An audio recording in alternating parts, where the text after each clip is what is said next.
introduction. So whatever we want to do. This is all gonna be. We can all do a refreshing introduction. We'll just go down the list that I have here. So let's just start with Dr. Q. Hello, I am Dr. Quentin Quinn Quayle.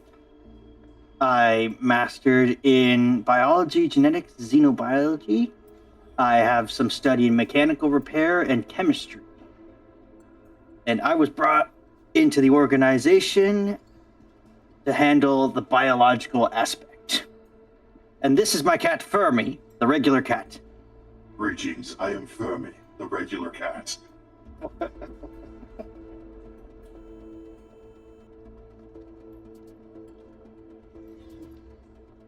I don't think they do inspiration in this game, but I'll give you inspiration.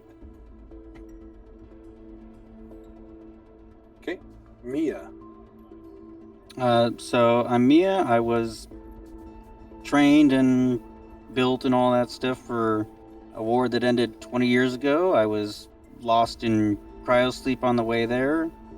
Cryosleep messed with my memories, and the only information I have about who I was is a redacted file that lists me as MIA.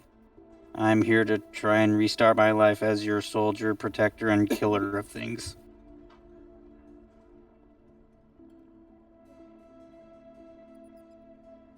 I carry around a synthetic snake called Maurice. The is very important. Fermi dislikes Morris. Morris will just hiss back at you.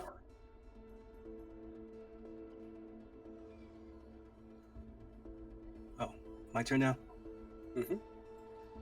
I am Dr. Starsmore, Jonathan Starsmore. I did not join this of my own free will, but due to some circumstances, I find myself assigned to this group. I am not much of a fighter, but I'm one hell of a doctor, and I will do how many tours I need to until everything is set to ensure that everyone here lives, along with myself. Okay, Sergeant Bruce Tracy.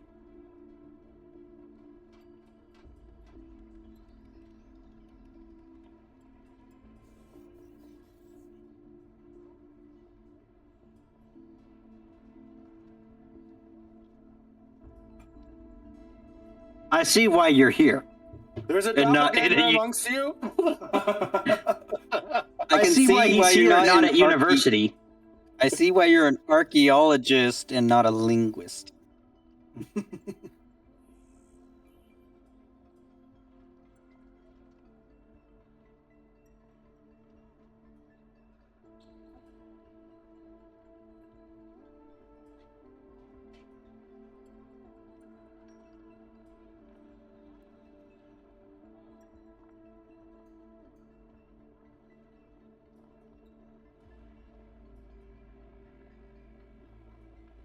No.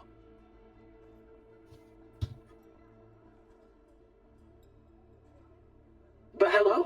Yes, hello. My name is No, which stands for Neural Utility Logistics Liaison.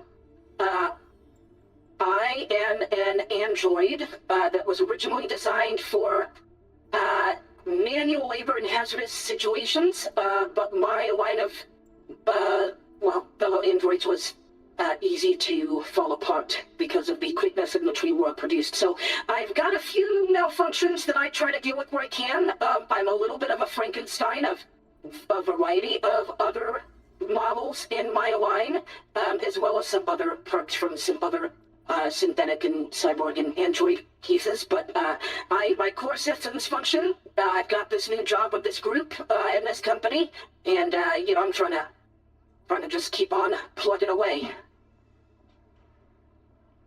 Okay, so after finishing your second job, I couldn't remember what exactly it was, but I believe it had to do with chemicals and bioweapons. That was quite stressful. All of you now arrived and have spent roughly a week of your 1 month shore leave here at the ISS Anderson Tombs in the Shangri-La Quarter. This wasn't chosen for you. This is just what the company thought you could afford. So you're sort of here in this rundown section in the bottom lower levels, kind of just doing your thing. Noel spending most of his time in his room injecting stim packs regularly, since he's somewhat broke, not able to fulfill the therapy needed to reduce his stress.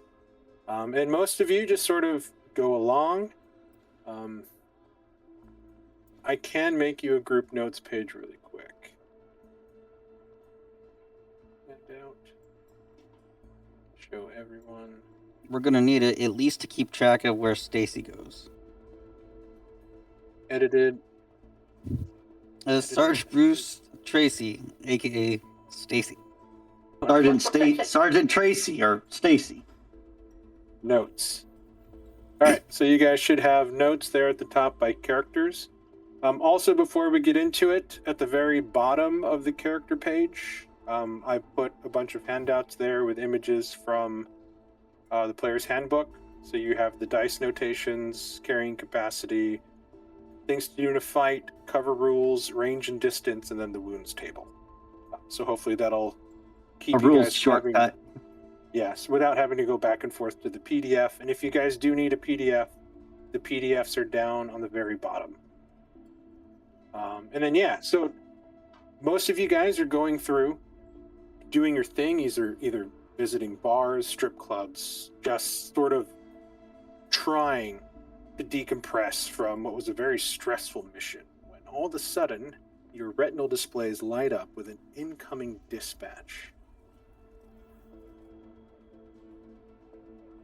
I do like picturing that Dr. Quayle has had to constantly take back these complex electrical components that Fermi keeps, quote, finding. You see that the dispatch is sent directly from your Director Slate from Strategic Commodities. All set to you, to all operatives, pretty much saying that shore leave has now been revoked and an immediate mobilization is required. Your presence is required for Priority Containment Intervention at Helix Research Site Bathurst 9. This dispatch supersedes current leave status and all subordinate obligations. Additional briefing will be provided en route, and it's telling you now to report to Docking Arm C within 17 minutes. Transport shuttle HX-SCD, which is your normal transport shuttle you take to and from most jobs, will depart on auto sequence. Late arrival will be logged as non-compliance event, and it gives you the code for all this. Some of you have been non-compliant before, and it's not a mark you want on your record due to the pay cut, which is vastly unfair for such a large corporate entity. There is a final note on the bottom. Bathurst 9 houses sensitive research under Helix intellectual property protections. Prepare accordingly. Maintain discipline, maintain discretion, but above all, maintain brand integrity.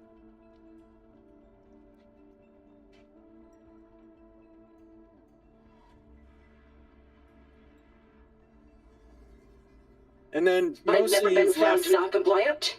Yeah, mostly you've left all your gear on the shuttle that's just been sort of docking there and waiting, just kind of renting out the space for the time being in shore leave.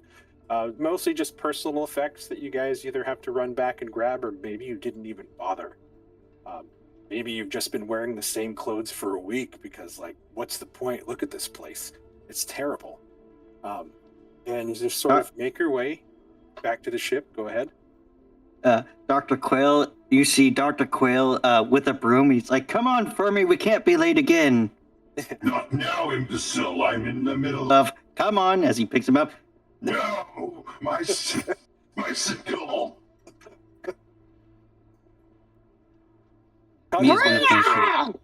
Causing quite a stir as everybody's looking at this demonic sounding cat you're seemingly manhandling.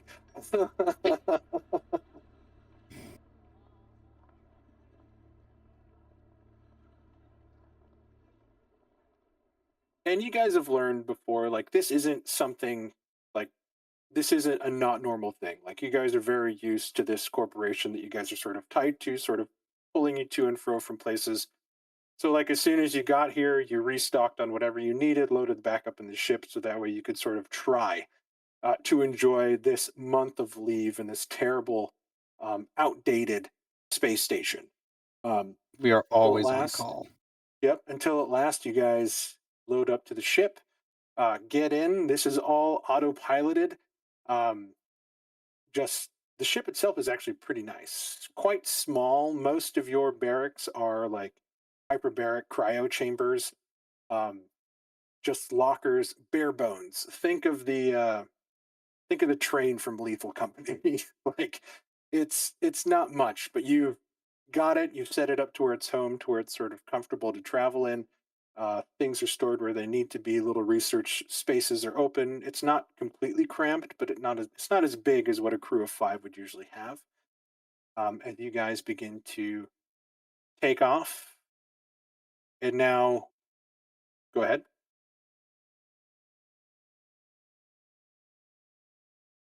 No, you We're are leaving currently it right at now. Anderson Tombs, to where now you are en route in your little ship. As you go through, once you begin takeoff procedures and you leave the station behind, after a while, you guys sort of get that pinging beep. That's telling you that you guys have an incoming message. On the large screen in the front by the cockpit, being sort of manned by like a small half robot that sort of sits in a seat. Its main job is just flight. That's all it does is navigate in flight. Everything is programmed into it, sent to the robot from outside signals. Seemingly, they don't really trust you guys to set your own directives and your courses. And then popping up on the screen is Director Slate. Hello, Director. Uh-oh. Where did it go? Oh no, my cheat sheet. As always, Fermi is the one who accepts the call. The Prime Director wishes to speak with you all. Okay, not bueno. All right, my cheat sheet went away, so I'm going to have to do this. Team 117C, this is Director Slate. Your transit window is stable. Proceed with standard approach. Oceanic research platform Bathos 9 has gone silent. Communications collapsed approximately 6 hours ago. No evacuation signals were sent. No distress calls were received. Assume misaligned reporting rather than total facility failure. Your objectives are minimal and procedural. Restore baseline operational stability, locate surviving personnel, and secure the station's primary corridors for follow-up teams. That is all that is required of you at this stage. Do not interact with restricted research zones, and then you see the head sort of turn towards Quail. Do not attempt to interpret scientific output, and then his head turns to Sarsmore. Do not speculate on the cause of the interruption. Containment services values lie in clarity, not curiosity. Expect the environmental inconsistencies. Bathos 9's power grid may present aberrant readings. Treat them as routine. If you encounter unusual acoustic or structural behavior, document and proceed without delay. You will receive dossiers at the close of this transmission and additional direction if needed as conditions evolve. Remember, maintain discipline, maintain discretion, but above all, maintain brand integrity. Slate out. And as the message ends, your retinal IDs begin to scan as a decryption code comes in, and here comes the primary objective mission dossier. And it's very basic, just kind of goes over things that you guys have done multiple times before, reestablishing operational controls, conducting personnel sweeps, securing the facility for follow-up teams, evaluating hazards, maintain chain of command and chain of custody standards. But it also gives you some procedural mission cautions, and even some exfiltration procedures. Real basic stuff that you guys have done over and over again that was sort of drilled into you when you did your corporate training to get on the CS team. And yeah, you guys sort of strap in. It's going to be about a 24-hour sort of venture and jump to get to the Bathos system, where Bathos 9, the water planet, is, where this research base is located. You guys pull up some additional information on the central computer hub here, and it kind of gives you a basic outline blueprint of what Bathos 9 is. You see that it is a sort of oceanic drill platform above the surface of the water, but there is a very long umbilical that runs down into what is only described as a deep ocean trench, and it is called the Helix Trench. This goes down a couple kilometers below the sea level. And once you reach a certain level, it shows the sort of engineered data like image of a 5-layer almost wasp hive-like style, with layer 1, 2 sort of getting wide and then slimming down at the point, just like you'd see like a paper wasp nest on a tree.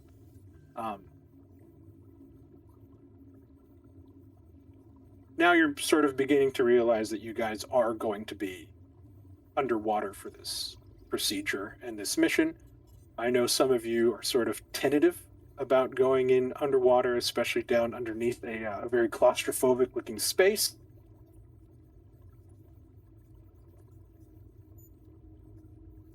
Station. Think Camino. Entirely water, no landforms, no land bases, just what's underneath the surface. There are storms on this planet, but on the splash page, you saw that there were 3 moons, and the 3 moons actually keep the tides and the swell relatively calm, which is sort of how it's kind of been able to survive that long in such a space, because you would imagine it would only take like 1 rogue wave to take out this platform on this giant ocean planet.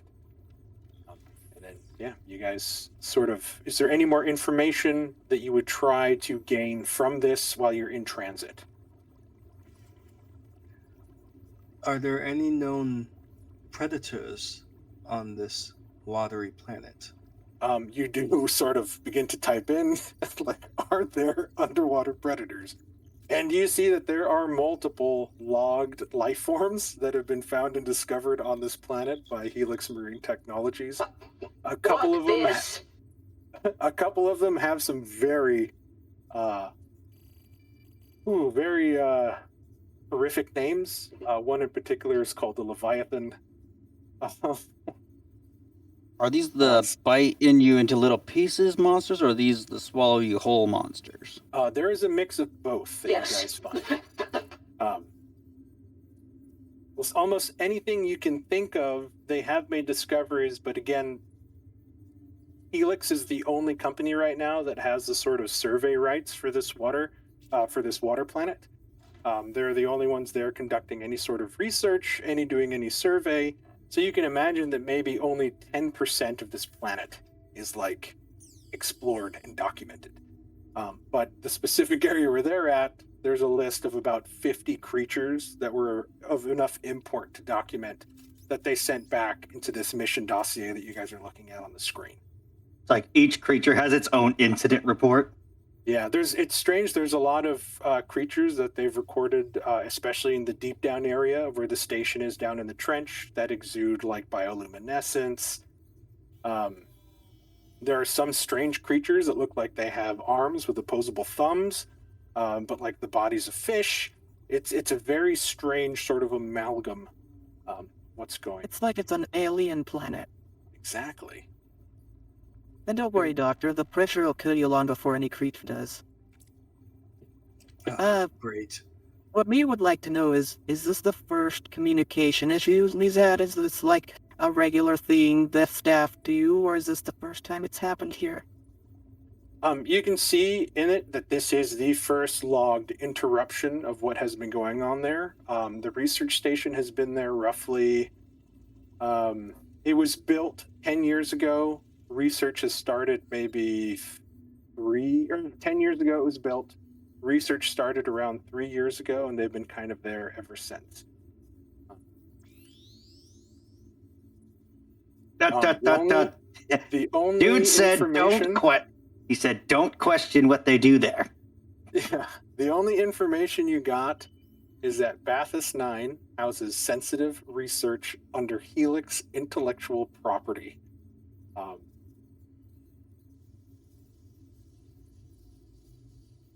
Our job is not to question what they do, it's to clean up after.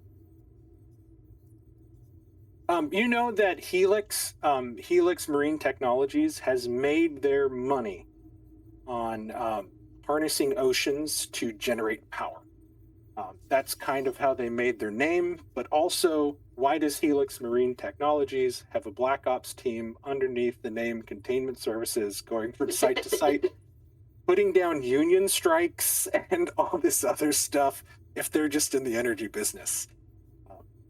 So you kind of get the idea, like, oh man, like there's not a lot of detail. They're telling you not to question things. This might be some sort of, black site we're going to, which also could be a good thing, because instead of being sent to these like disease-ridden, chemical alien, raging monster situations, you guys are being trusted and sent on a short notice mission to go to a very sensitive area. So who knows what the payout will be. I don't understand why you always have to ask the same question, Bruce. Every time we're sent on one of these things, you have to ask, what are they doing and why are they doing?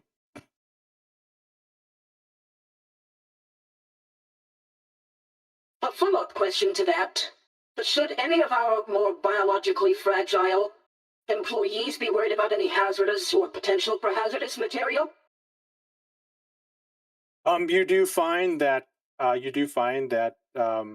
they do list some hazardous materials. A lot of it is like chemical uses for research, but there is a list at the very bottom, simply like highlighted in black marker. A lot of this stuff has been redacted from the dossier that you guys have been given. So be aware of potential hazards. Also, any that does the mission dossier does ask us to conduct a personnel sweep. Are there personnel that we should be keeping an extra eye out for, looking for more closely or specifically? Or are we looking for all personnel? You sort of take over from Dr. Sarsmore after he kind of goes through and finds the blueprints, and you begin to type looking for the roster, and this is the current employee roster at the Bathos 9 Underwater Research Station.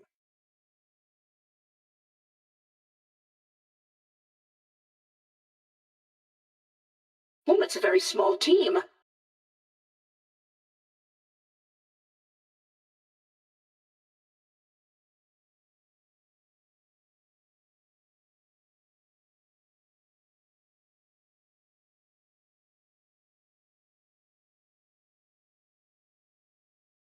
You know what, Sergeant Bruce?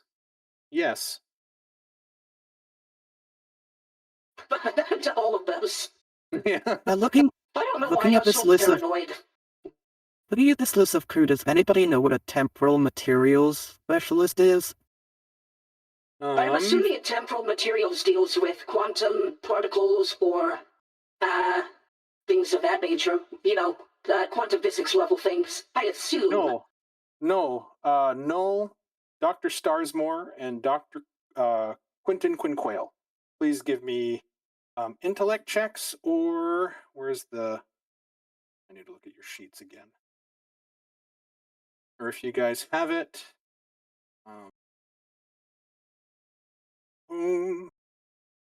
I have linguistics, computers, mechanical repair, mathematics. Biology, genetics, xenobiology, mechanical repair, chemistry. I don't think anything one of those would work, because did they take away the computer skill? I have computers. I think maybe computers might work for this, as well as firearms, tactics, mysticism, Pathology at all? No. It definitely wouldn't be disease. Give me either an intellect check or a computers check if you have computer.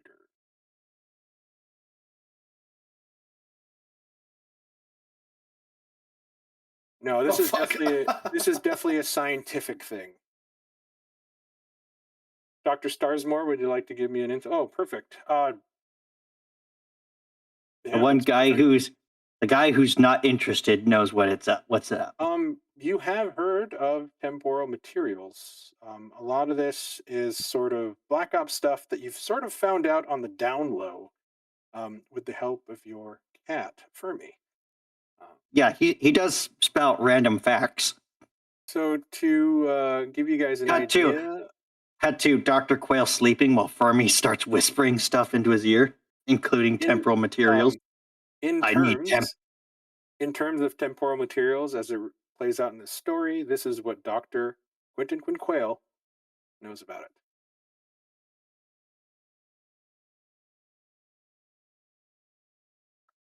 So, temporal materials in this case are substances or phenomena whose behavior changes depending on observation time, environmental frequency, or subjective perception.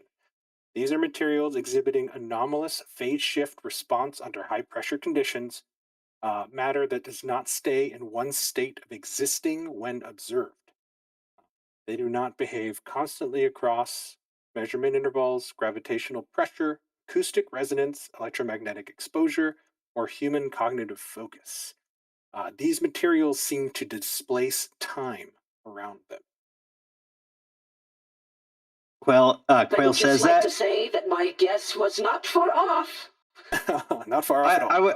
I would just like to say that Quail, Quail spouts it off, and then he looks at Fermi and goes, "That sound about right?"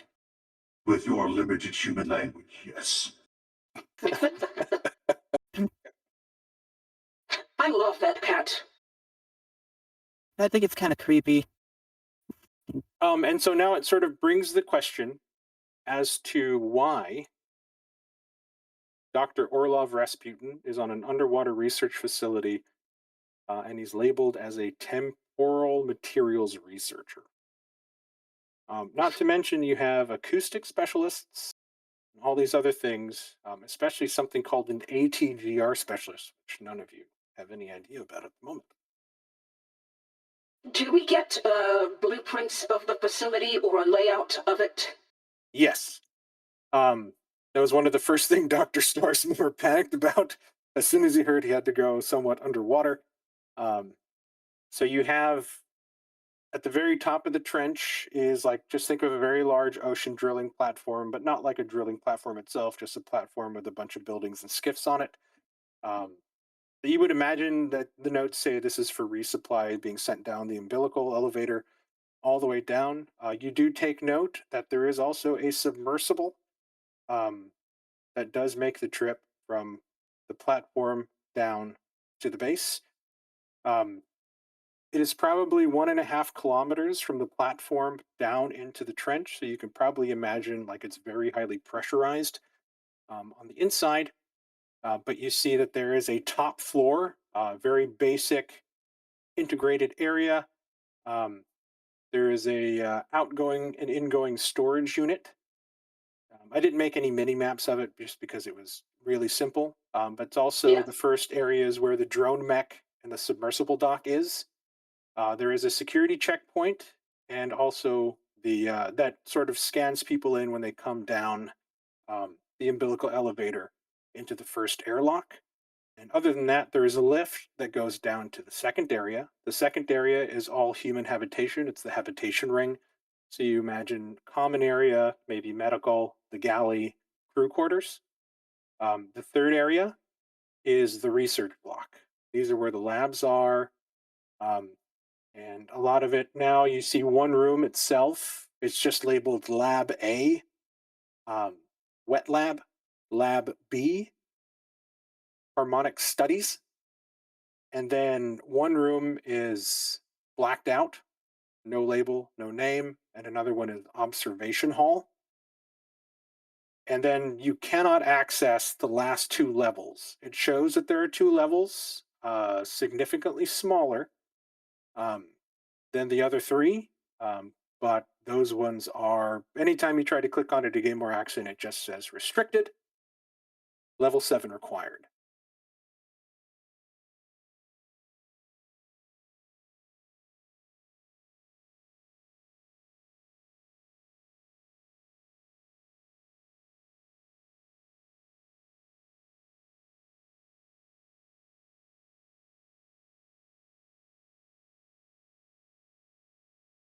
The weather, according to the report, is currently stormy.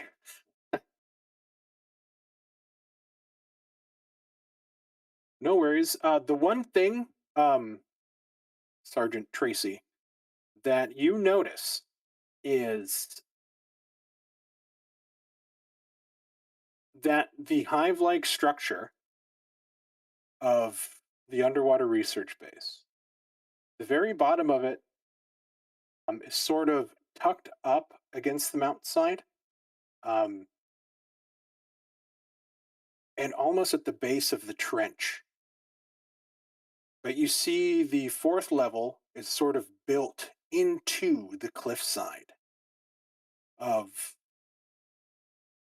the trench itself, which you find quite odd. It's not something that you would normally structurally do. If you just had something, maybe you'd have braces reaching out to either side to support the structure. But for some reason, level 4 is built into the cliffside rock, this like sort of hard andesite like granite that forms the edges of the trench. And then the fifth layer, all of you sort of notice, is very sort of triangular or conical, very pointed at the end. But it just doesn't give you enough detail of why it's like that or what's on the bottom. My question is this the only base on the planet? This is Are the there only other- base. This is the only base, the only known structure currently on this planet, Bathos 9, which is the fourth planet from the sun. Who knows why they named it Bathos 9, but it is in the Bathos system.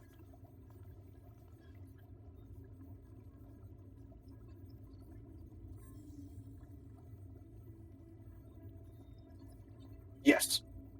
Yes, you guys know about clearly alien we life just got forms? we just got a list of creatures that live on this planet that are clearly not from Earth or wherever we may. Other So far, There's no civilizations? intelligent life. Yeah. So far, There's no intelligent life anywhere in the universe, so including far, on the ship. There's no intelligent life that has been found, at least that registers like human intelligence in your point of view. Nothing that sort of speaks. They haven't, like whatever surveys they've done so far, they haven't found any sort of civilization.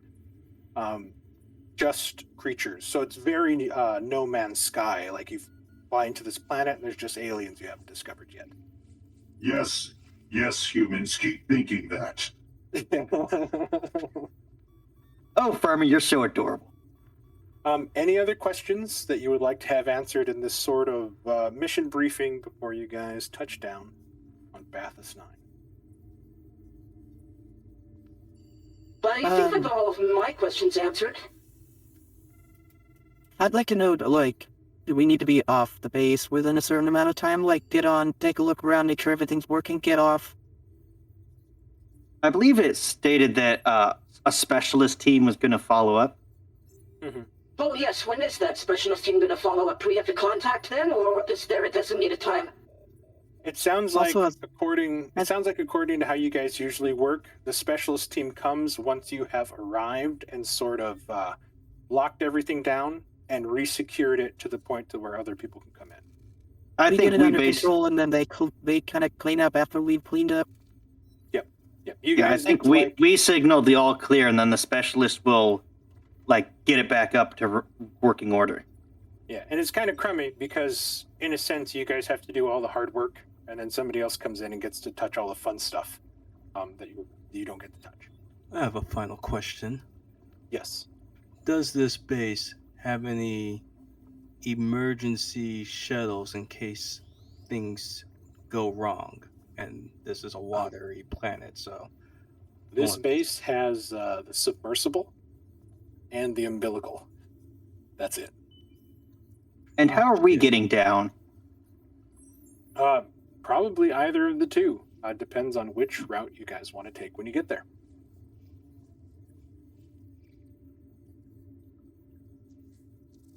Okay. And he's going to start a list like, okay, first we need to make sure the structure's safe, then we need to make sure everybody's there, and just go through the list of all the things we need to check when we get there. Yeah, Who and do I from yell everything at? you're getting, from everything you're getting, by the time you guys got that emergency dispatch that cut your leave short, you sort of look more into the notes and the timestamps, and they lost contact with Bathurst 9 3 hours before the message was sent to you. That's what they logged.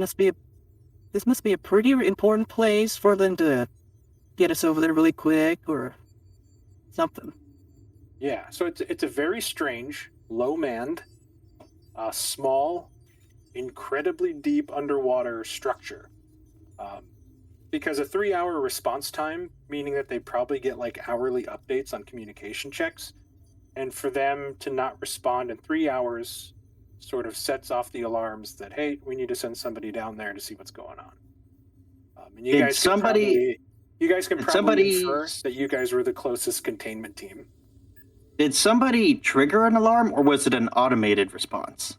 It was just it's an automated response. They just said they lost contact with the site. So you're thinking No that they communication probably with lost. site. Send Say that tech again? support. Lost contact with site. Send tech support. Pretty much. So you imagine that maybe it's the oceanic platform. You don't know, but either way, like it just sounds like a lot of whoop to do to cancel your earned 1 month shore leave. You know. So, does anybody have assorted tools? Let No. me double check. I believe I do. Let me go through my backpack. I have...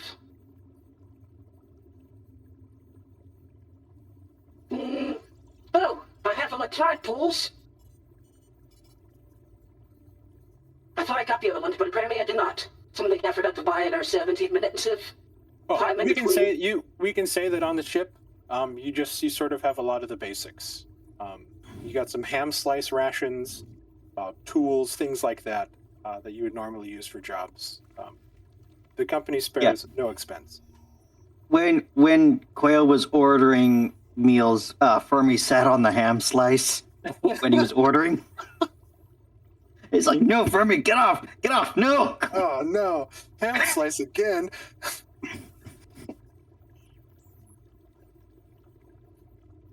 Mm-hmm.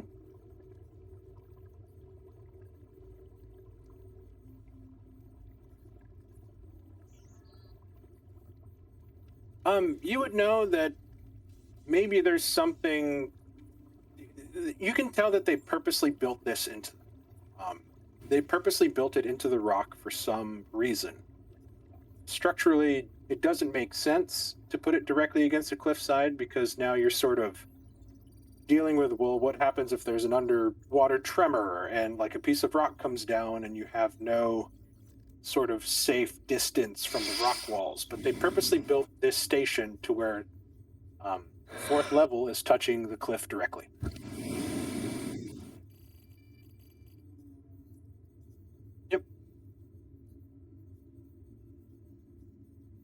Yep, your education and your study of like certain archaeological areas would tell you that sometimes research is built directly in the place that they're trying to research. But again, right now it's just a theory.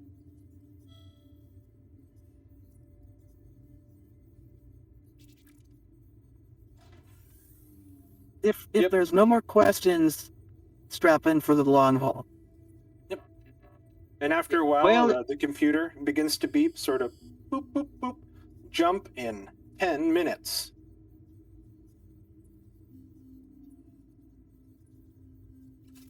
Do we need to sit down, or does everybody have the maximum percentage? The maximum engineer boots. My only final question is just to make sure.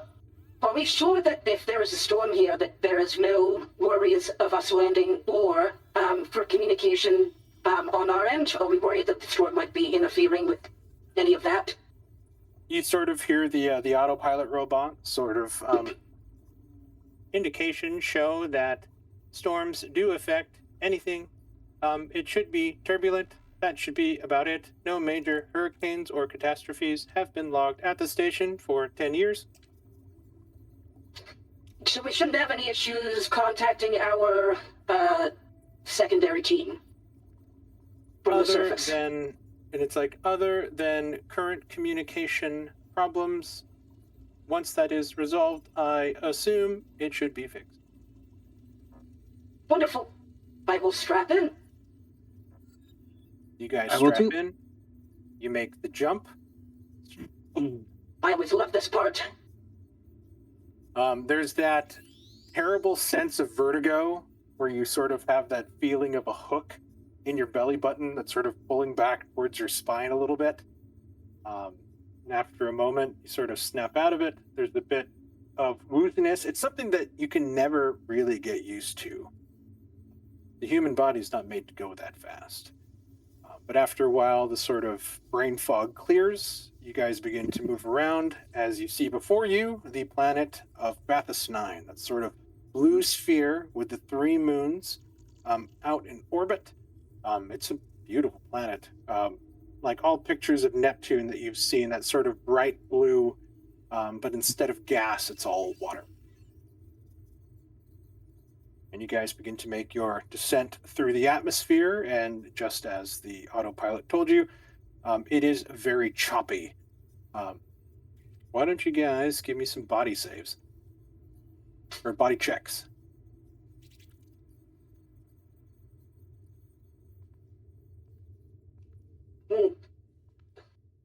Are now functioning.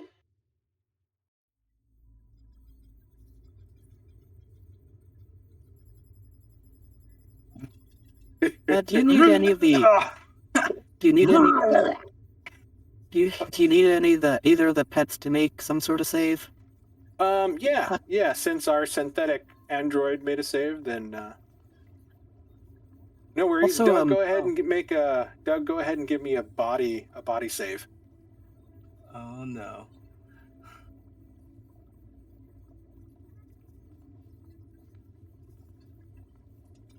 But do you know what a pet's combat and speed is, or is that just part of their instinct? That Maybe I'll should be look that up per in a their minute. instinct. They should have pets as NPCs should have a combat, and then instinct is a know-all skill that stands for their speed, intelligence, and all that good stuff. So remind me, Pet- do I want to roll Didn't. under the target or above? Yeah. You want to roll Yeah, you wanted below to roll. your? You wanted to roll under. I didn't see Definitely anything roll about. I didn't see anything about pet combats. My Like pet's their not combat skill. going to be in combat at all, but I just wanted to make sure I filled out everything that needed to be filled out. No problem.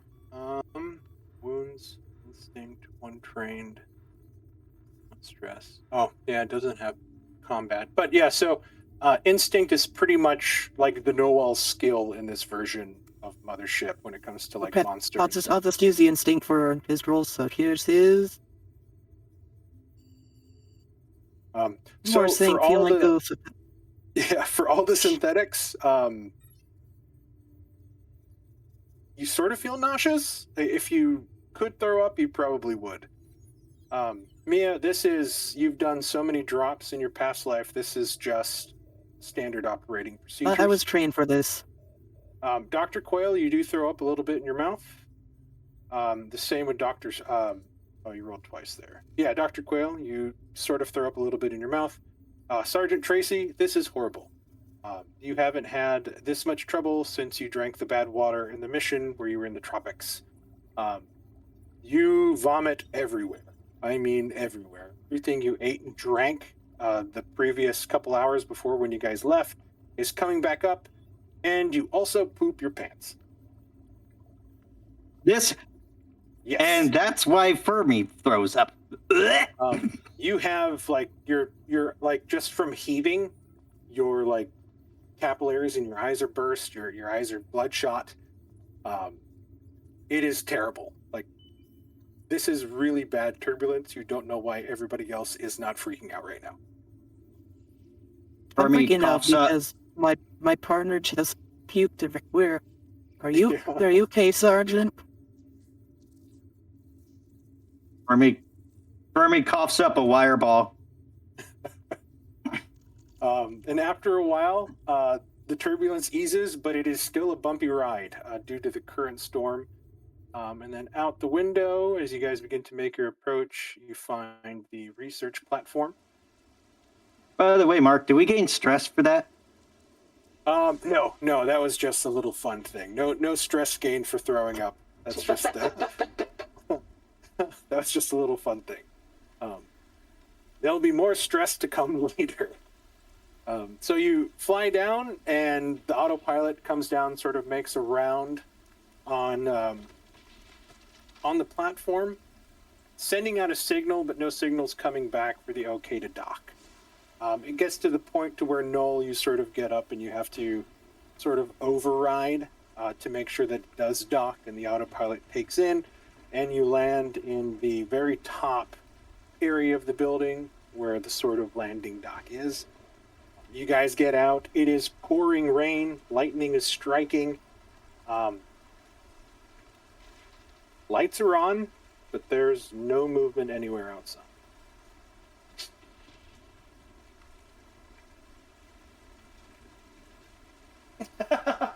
Taking a shower in the rain. The water is cold. It is a cold sort of Seattle rain.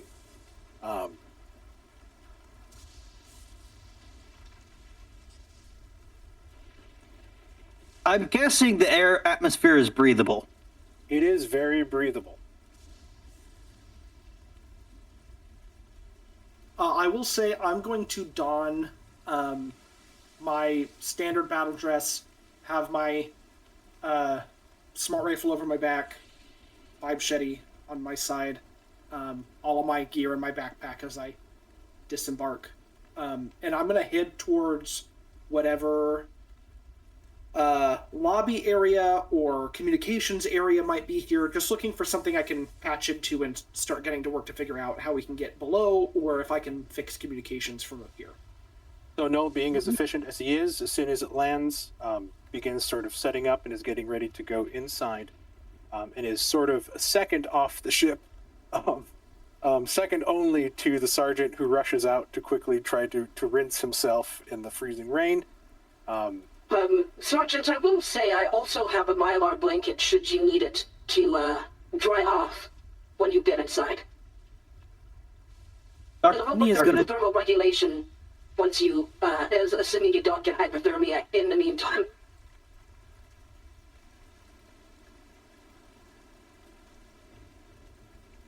And be sure to do that over the grate, Sergeant. I don't want to have to clean up your mess. You are making a very good in-person person, Sergeant. Oh my god. Dr. Quayle will exit in his hazard suit. He's going to leave his flamethrower back here, but he does have his bioscanner out, already working. Okay. So you turn your bioscanner on, and you begin to scan. Yep. You're picking up no life form. No life forms other than currently Null, that has sort of made his way around the corner from the dock, making his way in. Null, the first thing you notice, as soon as you take the stairs down and turn the corner, the door is open, and it's just swinging. Things they forgot to lock up. Mia... There we go. No, Mia's gonna leave her standard battle dress, leave her shotgun and heavy stuff behind, and I'd like to hurry after Noel and be like, you can't just run off, you need a guard. Jeez. There's nobody follow protocol on this ship. So you catch I'm gonna... up quick enough. Yep. Dr. Starsmore will get his hazmat suit and gear together, and he will follow slowly behind everyone, and while he has his firearm strapped over his shoulder as well, he's going to be piloting his salvage drone that also has a med scanner attached to it. Okay. Dr. Quayle sees Starsmore with his salvage drone, and he looks back at Fermi, who's sitting on the ramp, and he's like, are you coming? Fermi then proceeds to start licking his paw. Because the scientists are not going anywhere. I shall maintain contact on the ship until the storm abates. Suit yourself. Worry not, Dr. Quayle. I will keep an eye on Fermi. The sort of autopilot turns back around.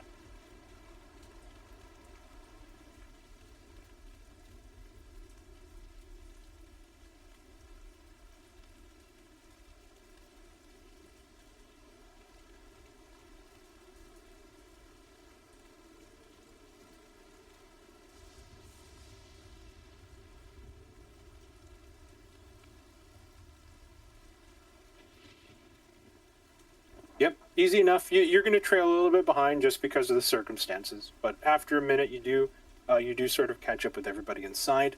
Noel, as you sort of go through the first portal that's just open and swinging, the only thing happening inside is darkness with a couple sort of emergency amber lights flicking off in like 5-second intervals. It is pretty dark. The lights are spaced out. Sort of one clicks, and then further down the hallway, another one clicks, further down hallway, another one clicks, sort of illuminating this path in front of you, though it does take time for the lights to come back to where the door is. Sort of. I will begin going down the hallway. You begin going down the hallway, and it's a large main hallway. You see other doors are open as you sort of... Are you using a flashlight? I have infrared goggles. Oh, perfect. So as you're looking through the infrared, seeing everything, you see a door that's probably 15 feet ahead of you. That is also open. There seems to be some debris scattered on the floor in front of it as the hallway continues, and then sort of diagonal to the right, sort of going around a corner. Okay. I'd like to I just got the say that upgrade Mia's... also has night vision on there too, so I should be able to see just fine. I'd like to say that Mia is kind of trailing Noel.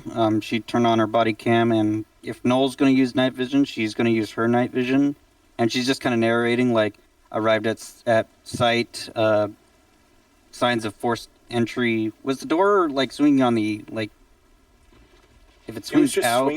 It was just swinging open outward. It would slam and then open back up, like it wasn't latching correctly. Just sort of caught the wind. It wasn't, like, broken off. It was just open. Nope. Okay, so... and I will say, those of you with infrared, if you have them on inside, everything is just giving you shades of blue and green. You do not see any yellow, orange, or red anywhere. Mia, as you start interpreting, you just hear over your comms. I have your visual. Get out of my head. Get out of my head, Cat. Are there any signs that I can look for somewhere that either has computers or access to communication or... Yeah, so the first door you reach, you sort of look inside, and it looks like a common area, like a very small common area. There's a... off to the side, you see what looks like the outline of a sink, a stove. There is a sort of 5-foot radius table with 4 seats around it. 2 of them are sort of pitched over on the side, almost like whoever is there left in quite the hurry. And there's just papers, napkins, everything sort of scattered everywhere. You don't know what caused that, but also that door's been open, and you do feel the draft of the wind coming through the hallway from that open door. This is about the time that sort of Dr. Starsmore and Dr. Quayle enter through that same door. You see Mia just behind Noel as Noel is sort of surveying the room in front. Noel, you begin to walk further down the hallway, and you see what looks to be kind of like a you are here map.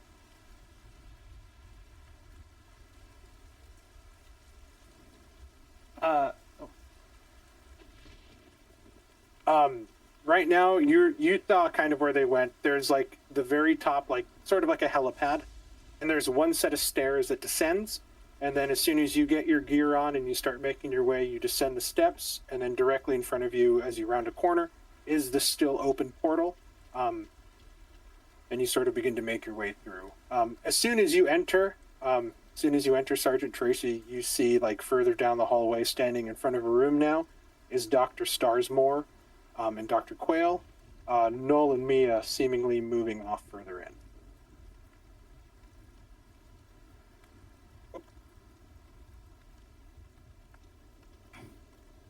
It's a very small structure. The structure itself, just like the building there, is kind of the size of this. You can probably imagine that this top area doesn't do much of the research, but they're probably there for like safety, maybe control, communications, and honestly, resupplies.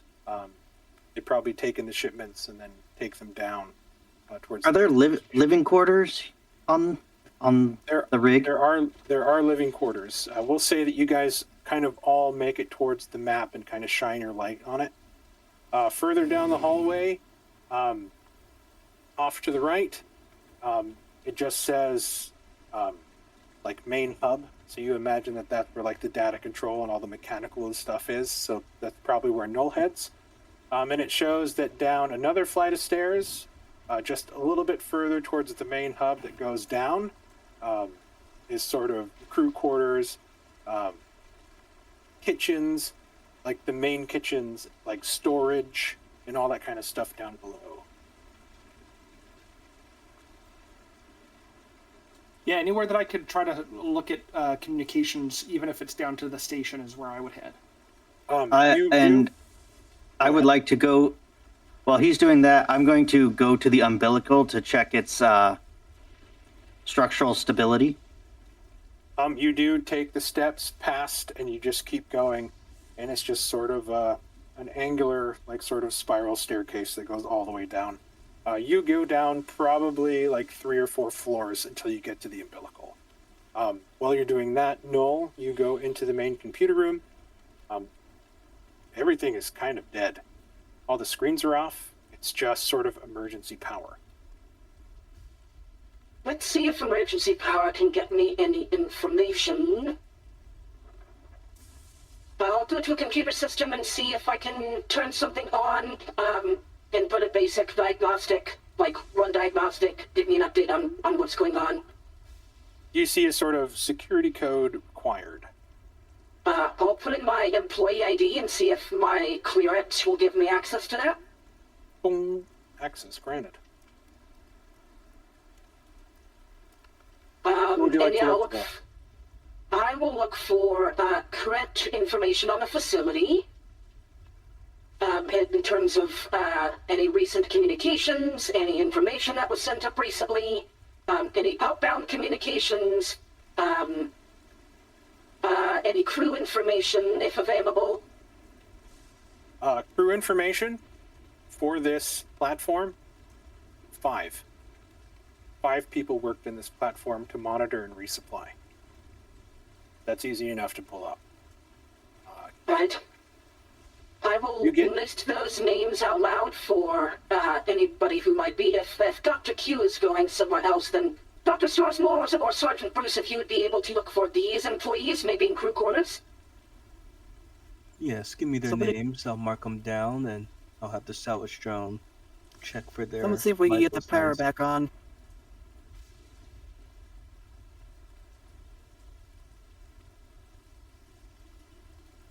Yes, does this give me information? Computer information on current power output would be beneficial as well.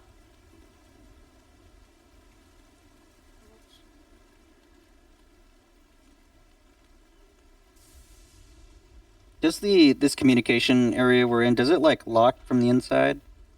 If Null could be safe-ish in here, then I would just go start scouting the platform for people.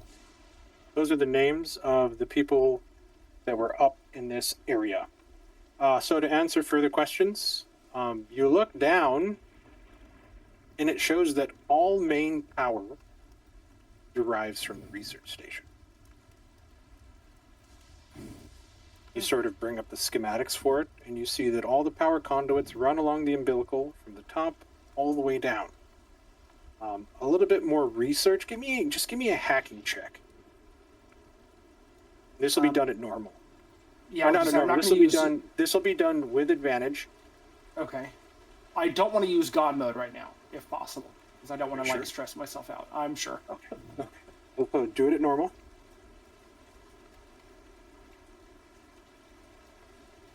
And this is just to see how fast you can pull up this information. Did it come up? No. let's try that again. Normal, intellect, submit. Hey, there we go. Good. So you go through and you bring it up pretty fast. You find that this installation up top is, God, only. What was it? I gotta find it. This installation up top was just a sort of supply drop for ships while this was being built. And this full installation now with all the computers and everything installed happened 2 years after the research base was built below. They built what was down there first using drones before they actually made the umbilical all the way to the top and made it functional. It's a very strange thing to do. Like, they wanted to make sure they were at the lowest part of the planet before they built up. Well, it makes sense to build from the bottom up. They kind of built Dr. it Q, backwards. Just so you are aware, if you are checking the umbilical still, it seems like this place was built from the seafloor up to here. And all power seems to come from there. If there is anything that you can look at to see if maybe there is any interruptions in that connection, that would be beneficial. You also find last communication with the research base roughly 3 weeks ago. Last logged communication from the platform almost a week ago. Can I check prior communications and see if the frequency of the communications prior to this gap, were they daily, were they weekly? You see that they were daily. Not so much communique, but a signal. Okay. A signal sent from the research base to the platform.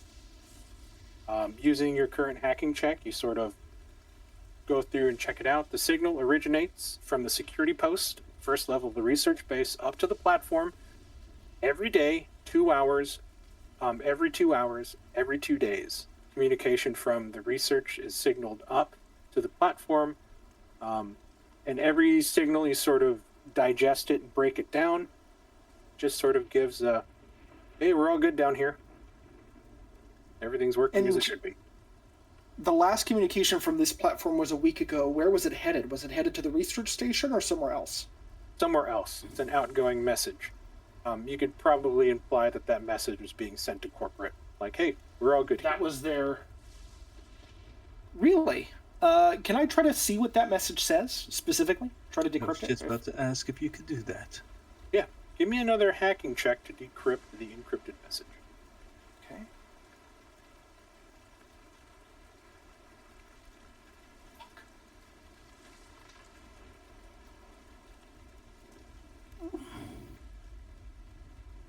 Other than, like, everything being thrown around, like, it kind of looks like the place was kind of tossed, but you don't know if that's because the wind is blowing through here. But there's, like, chairs down, paper scattered. There's, like, a coffee cup. You smell it, and, like, the liquid's gone very stale. There's, like, bits of mold growing around it, like it's been sitting there for a while. It's very odd, the fact that you guys left a day ago. Exactly 24 hours it took you to get here. They also mentioned that they lost communications with the station 3 hours before they sent you the dispatch.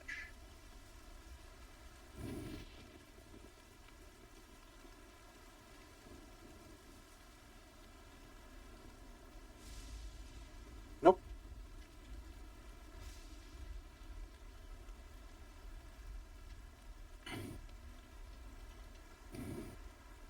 Okay. At this time, Dr. Quentin Quinquale, you have arrived at the base of the platform, at the umbilical room, the sort of landing. What's Dr. Starsmore been up to?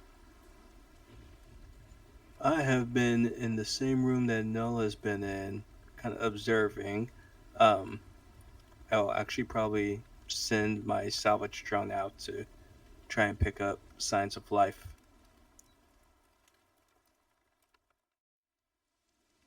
Dr. Starsmore, I got it. why don't you give me... Do you have a skill that pertains to this? You need a description of what you want. Biology, first aid, pathology, surgery. Why don't you give me an intellect check? Mia, you as well. Just give me an intellect check. Okay, I'm a shooty person, not a thinky person. No problem. What? Dr. Starsmore, you come to the conclusion that if you guys have biolocators implanted into you by the company, the people that work here should have biolocators implanted in them by the company. Can we all bring our tokens on here and then we can put like a box around us and be like, in the communications room, searching the living quarters? Oh, yeah, no problem. Go ahead. Just so we can kind of keep track of where everybody's at. Doctor's down at the bottom. A lot of you guys are up here in this main room. In the top. The doctor, or no, Sergeant Tracy ran off somewhere. Where were you going? Living quarters. Okay. Yep. 3. We are currently in communications. Oh, I've got him up my sleeve. No, it's a very, very hard decryption. This is like a 16-digit encryption code. You tried to sort of fast track a little bit, but shit, this might take me a while to crack. Yeah. Good. You're smart, but this one's tough. Fermi has mathematics. Could he provide a potential boost using mathematics? If he succeeds on his skill, he'll give Mia like a plus 10 to her check. Sure. I apologize. What is Mia checking for? Well, like Mia's not checking for anything yet. Or are you talking about Null? Or Dr. Starsmore? just anybody. That's kind of what Fermi's job is that he can do mathematics or linguistics as like an aid check. That's kind of how I designed him. That's actually perfect. Dr. Starsmore, are you going to try to access the biolocation in the computer? Sure. Okay. Why don't you just give me a computer check, but before you do that, we'll have Fermi sort of help. Let's use linguistics to sort of break down the computer code. Yeah, I was going to say that computer code is technically a language. He can speak it. He can't write it. So I'm doing linguistics? Not yet. No. We'll let Fermi roll linguistics really quick. I'm just hitting instinct, but we'll add plus 10 to the target roll. Yep, that works for me. And then Noel, give yourself 1 stress. Yeah. Yeah, so that's perfect. So go ahead and roll, Dr. Starsmore, and whatever you'll get, we're going to minus 10 from to see if we can beat the threshold. Yeah, minus 10 to what you roll or add 10 to the target. Okay.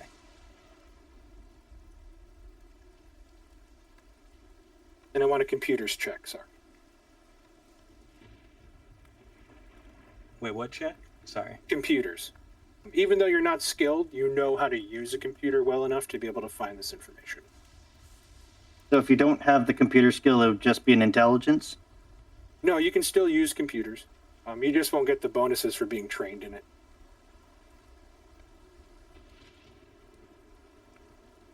I believe I read that right in the player's handbook.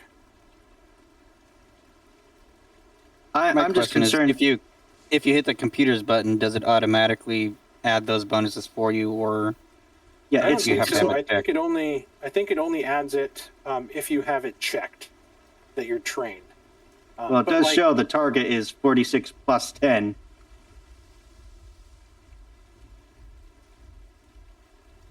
It's not the rules, it's whether Roll20 works right. Yeah, you have to Okay, hit and I guess intelligence on its own.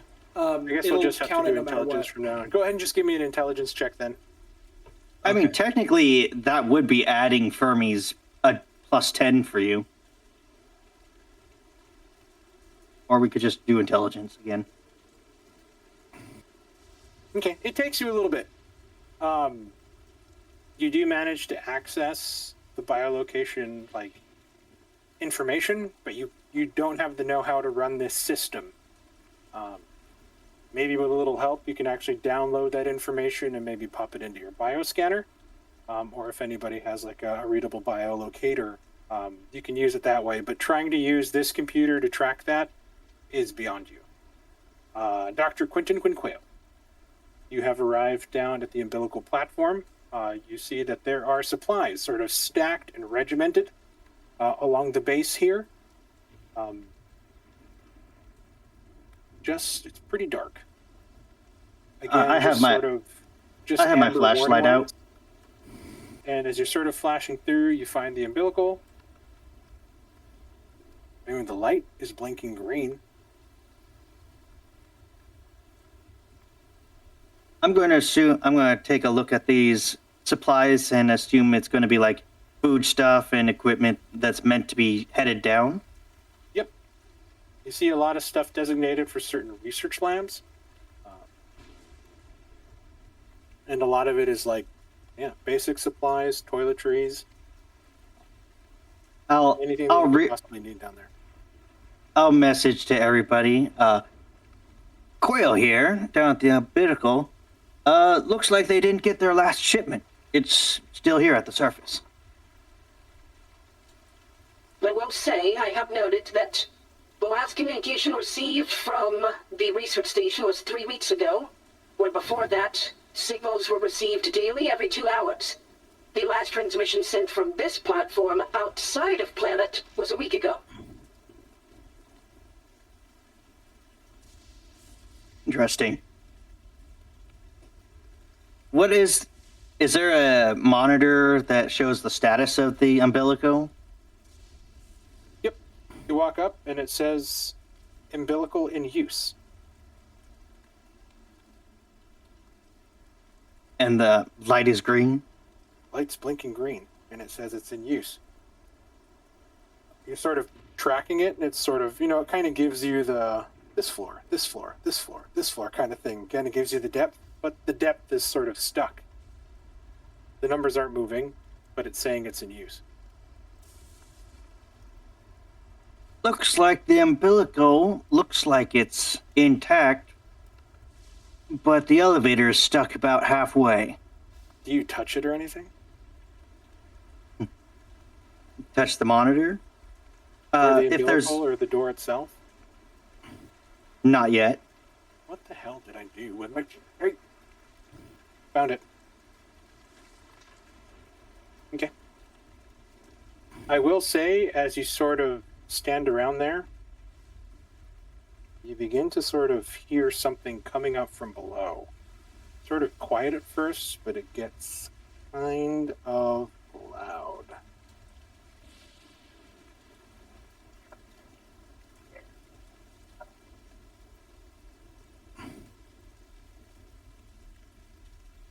You think?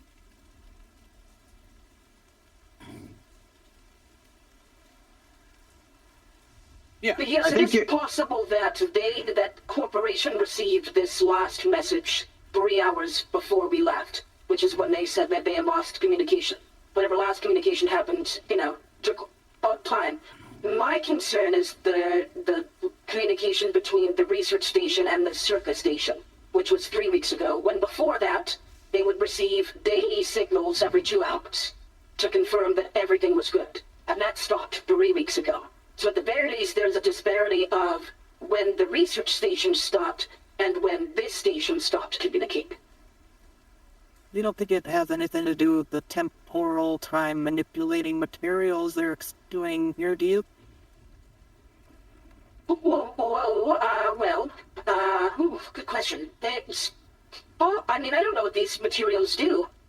Anything is possible with time manipulation if that's what science we're really getting into. Listen, I've already traveled forward in time through cryostasis. I don't want to be stuck. I don't want to be stuck on a planet that's moving like 7 times faster than the rest of the universe. Miller's planet. Dr. I, at Quill, this moment of time, am assuming that there is something else going on in the station and does not have to do with barnacles that I know nothing about. I think you guys Until are asking further too many evidence is questions. procured. I think you guys are asking too many questions. Sergeant Tracy, could you meet me down here in the umbilical? Wait, Sergeant Trace is not with you? Went off without an escort in a possibly dangerous situation. And with that, Sergeant Bruce Tracy, you get into the crew chambers here. You see that there are 6 bunks, but as it was found earlier, there were only 5 crew members listed on the roster for this long shift on this platform. You sort of look around and you see a lot of, like, we'll just say for shits and giggles, like DVDs, books, games, things to help pass the time.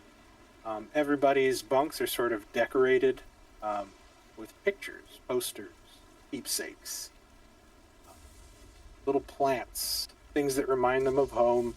Just the same thing that you would expect somebody on a long assignment in a very dreary place like this would need to kind of keep their sanity.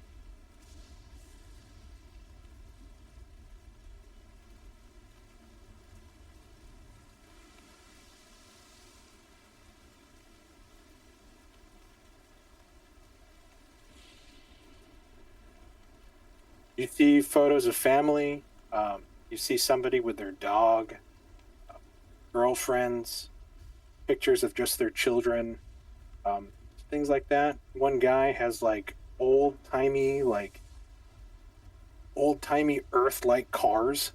You're like, wow, that's a long time ago.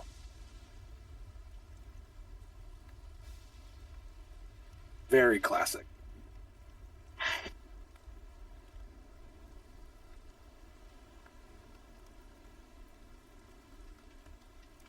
Just looks like a bunk room, unmade beds. Somebody left their underwear on the ground.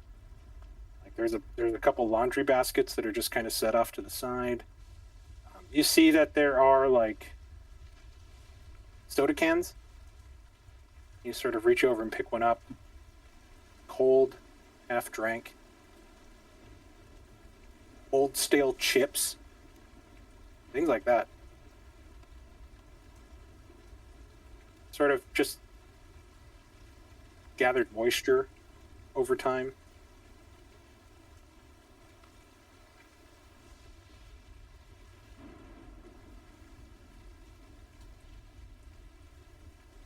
No dust. Definitely no dust. There's not enough dirt around here to be able to like kick up dust. And then even then, 5 people probably cleaning weekly as part of their job is not really going to leave a lot of like skin particles everywhere to make that sort of dust as well. Looks pretty sanitary, if not just a little messy, kind of like a teen's bedroom.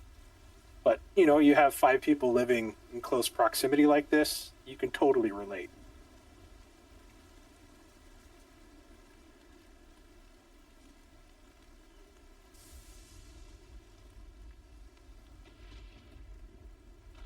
Yeah, you definitely find some data pads. You sort of turn it on, and each one has their own sort of security pin that's needed to be entered.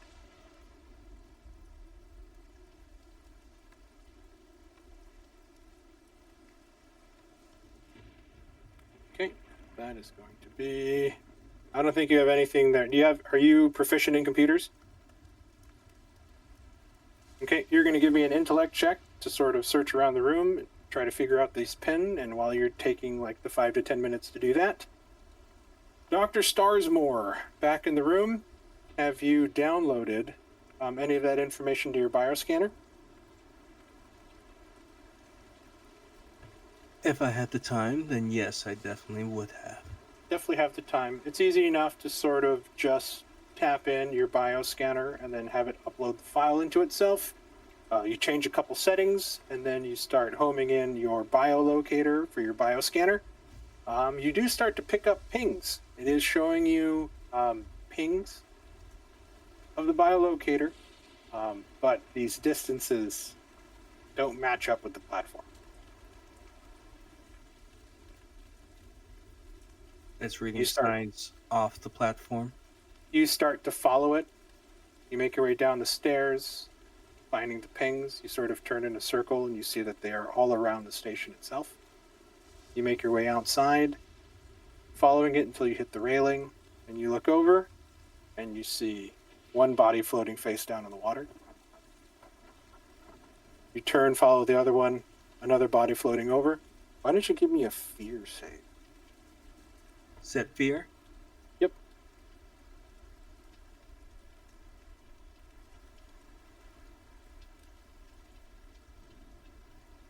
Oh, Go ahead and give shit. yourself a point of stress. You're now realizing that the 5 people that were on this platform are now sort of drowned. All floating around the base of the platform. You said I picked up 5? 5. 5 biolocators for the 5 people that worked on this platform. I will stagger back into the common area where Nola and Mia were, with my scanner, my salvage drone falling behind, and I'll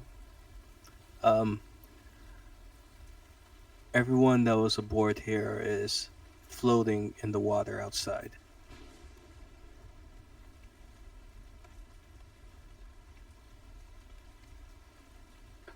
Is it possible to retrieve their bodies? Or a body? It is. You see a lot of these cranes here.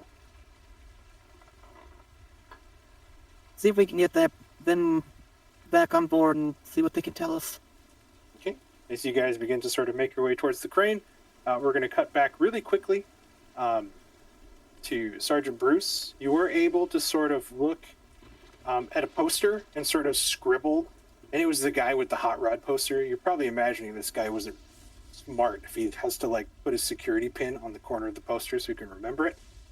So using that, you use his data pad and you sort of punch it in, and it brings up just the regular sort of like an iTablet.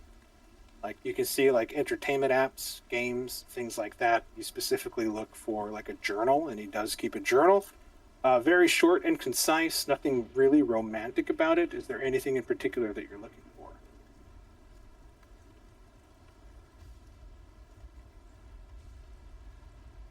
His last entry was about 2 weeks ago.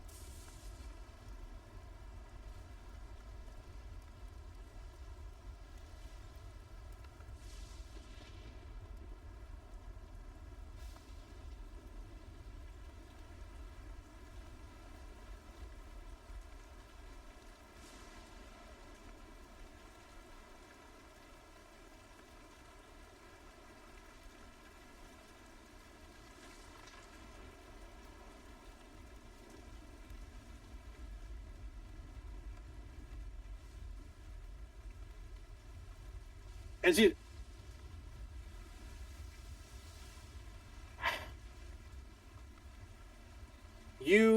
begin to go through it, any hopes you had of finding sort of any corporate details or anything like that, you kind of got your hopes up, like hoping this guy was just that stupid that he would, because you know how Helix works, especially being a Helix employee with containment services, like that stuff is frowned upon. And you're like, this guy's stupid enough to leave his pin on a poster. Maybe he's stupid enough to write what he was doing. He's not that stupid. But as you kind of lose hope in that, you begin to read some of the other things. And you notice, like, he's like, God, I just don't feel well. I feel like my bones are vibrating. I feel something in my teeth. And then, like, later on, you keep going, and he's like, God, it's weird. It feels like wherever I go in this place, something's watching me. I don't know. And like, maybe it's that fucking creepy Norwegian guy. Like, just going through. But he's sort of cataloging, like, just small daily things.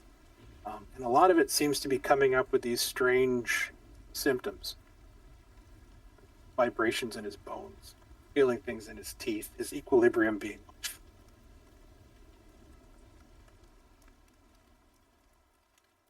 Dr. Quentin Quinquale, you are still down in the umbilical.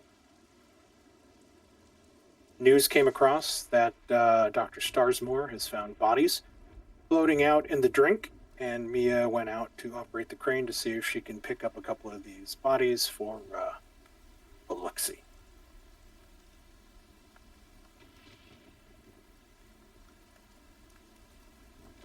Well, after waiting a few minutes, apparently Sergeant Tracy isn't coming, so I guess I will return to the group to figure out our next move. Sergeant Tracy is currently breaking the law of reading another person's diary.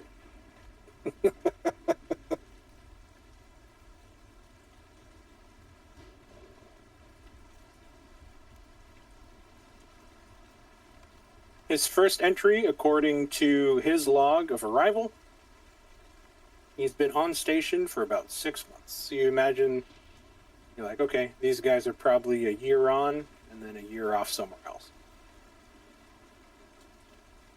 But again, his last entry log was 2 weeks ago.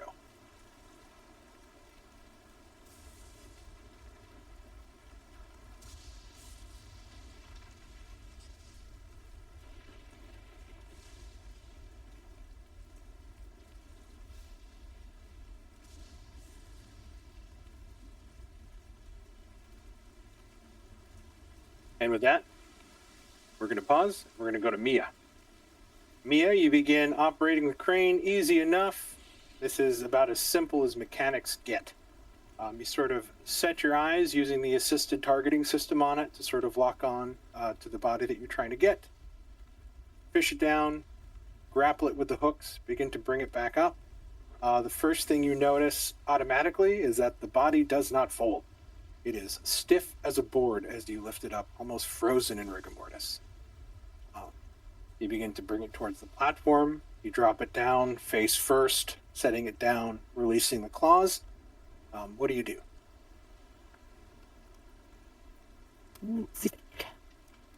Yes, picked up a body. I'll check to see if there's any, chemical, don't touch this kind of infection, chemical, stuff like that. I'm checking the body, see if there's any reason why I shouldn't touch it. Looking on the backside, you don't see anything. He is wearing a t-shirt and shorts. The skin is very pale. No Typical signs of corpse any behavior. burns, scars. Yeah, just face down on the platform. I'll try and kick him over so I can see the front. Okay, you sort of and you sort of take a step back as his face sort of becomes visible, and you see that his eyes are wide open and he has a smile on his face. Go ahead. He was smiling? Give me a fear save.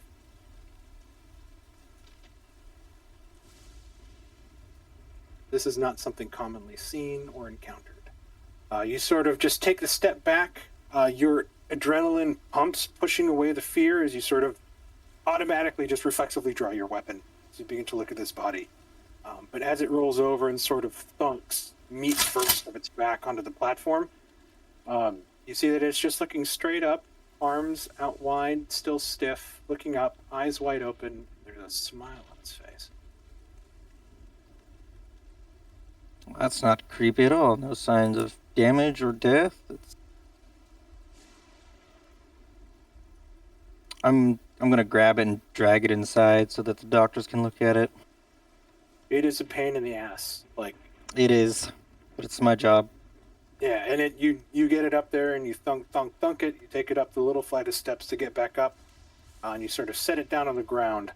All of you sort of see Mia dragging this body, and as it thunks, you guys sort of walk over and look over.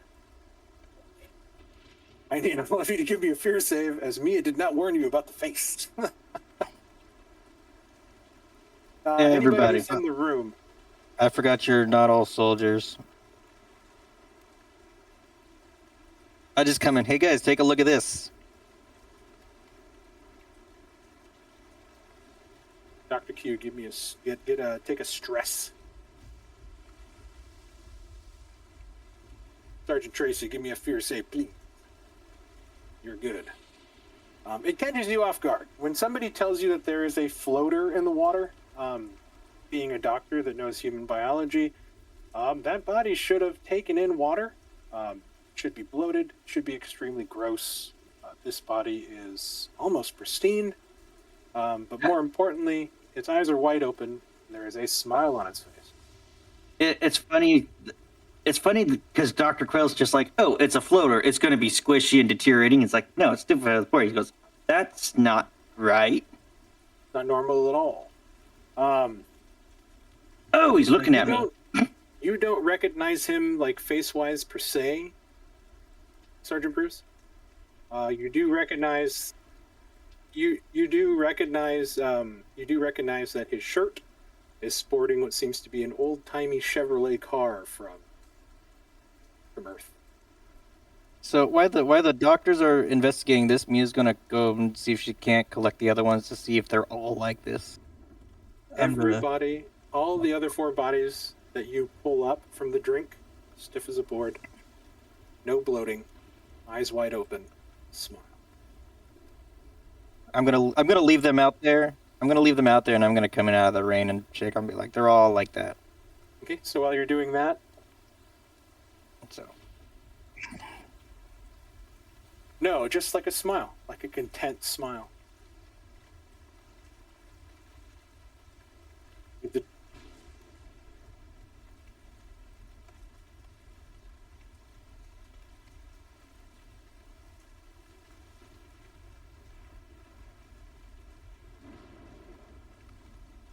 I hand the tablet to Dr. Starsmore. Let me take a look, and I'll take the tablet with the symptoms, pull out my med scanner, and go examine the body to compare notes and see. I will. I'm a xenobiologist. I kill things with science. Dr. Starsmore? Dr. Starsmore is the doctor, and I am the vet. Think of it like that. You look at the symptoms. The symptoms speak of like vibration, feeling vibrations in his teeth, feeling his bones vibrate. You're like, it doesn't sound like muscular tremors, or doesn't sound like early onset Parkinson's, nothing that you've heard of. And as you sort of begin to scan the body and sort of, why don't you give me a... You have a good skill, don't you? You have...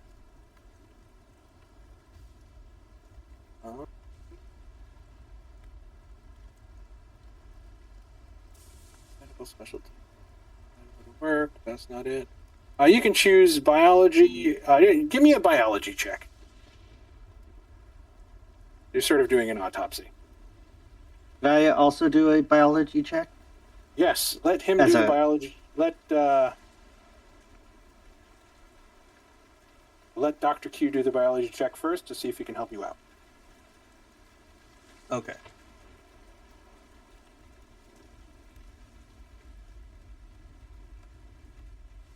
Right. We're just going to add 10 to your target.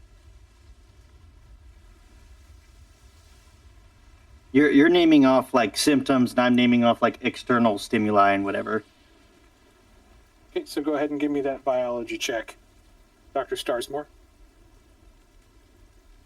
Okay, so with the 66 and 75, it's very strange. These symptoms do not make sense. What even makes less sense is the fact that your bioscanner is telling you the time of death of this individual was maybe an hour ago.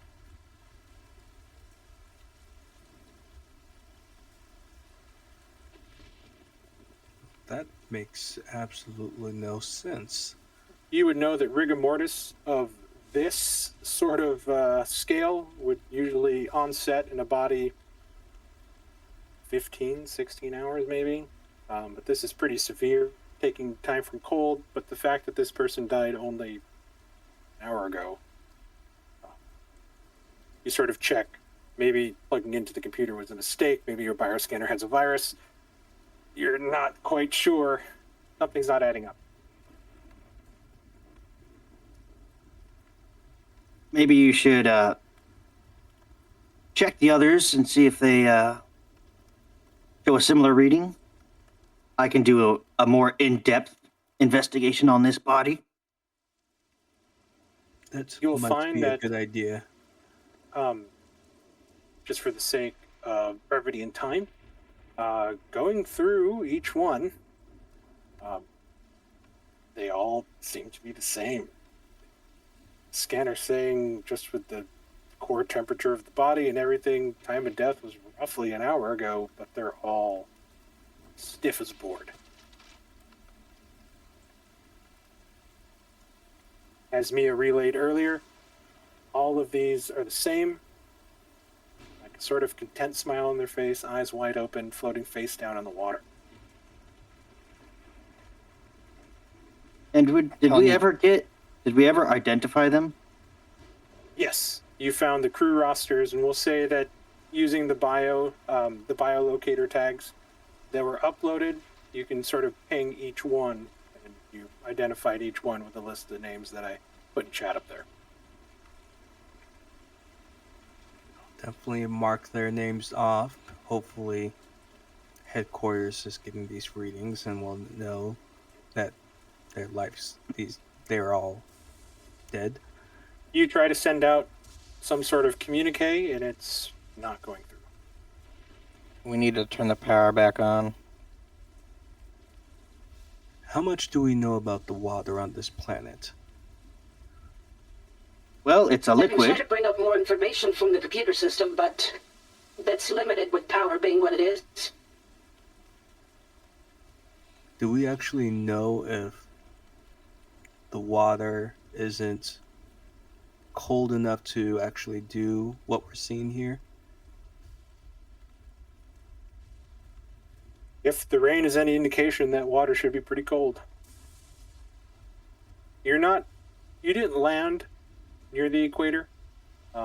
You're sort of more northerly.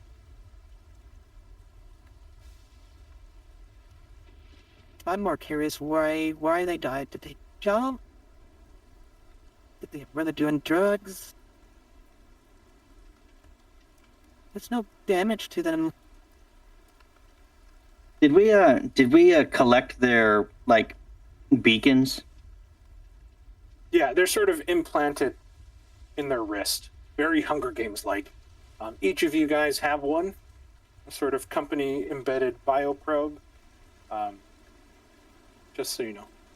Basically, Dr. Quayle will collect those, zip them up in a containment bag and drop them off in the ship. Basically saying, yes, we found these 5. Yes, they are confirmed dead. Okay. Dog tags. Sergeant Tracy, how did you find these written out symptoms?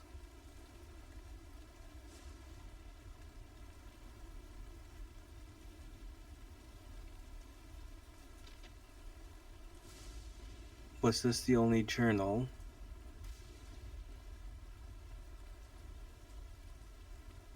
Curious if they were all reading these symptoms.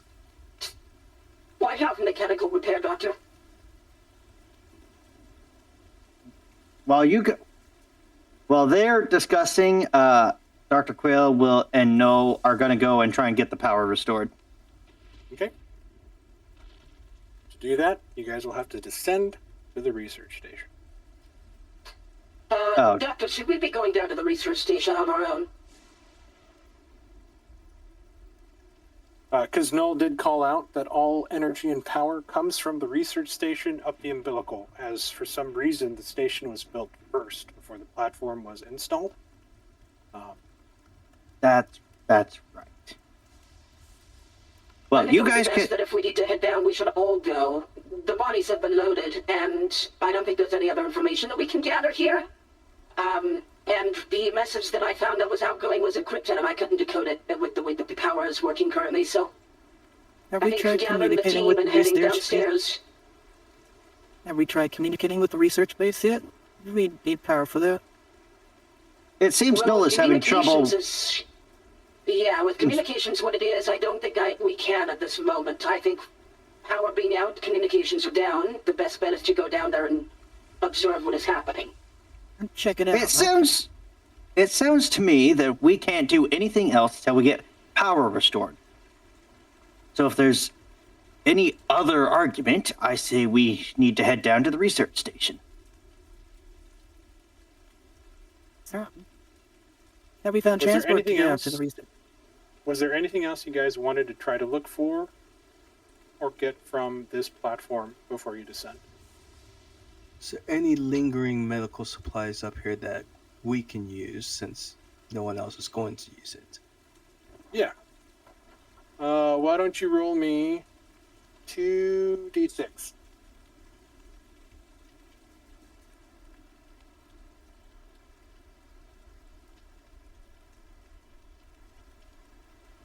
Just the quick search as everybody begins to make their way out. You sort of go through, you find 1 health pack, 4 stim packs.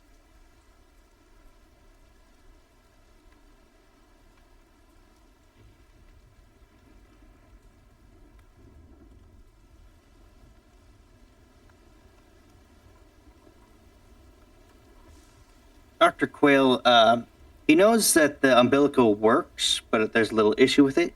So he's just going to do a quick look around for any other, for like any mini subs as backup. Absolutely. The mini sub and submersible is not hard to find. Sort of next to the platform itself on the far side, where none of the bodies are floating, you see that there is a submersible. Almost the size of your drone ship that you guys have.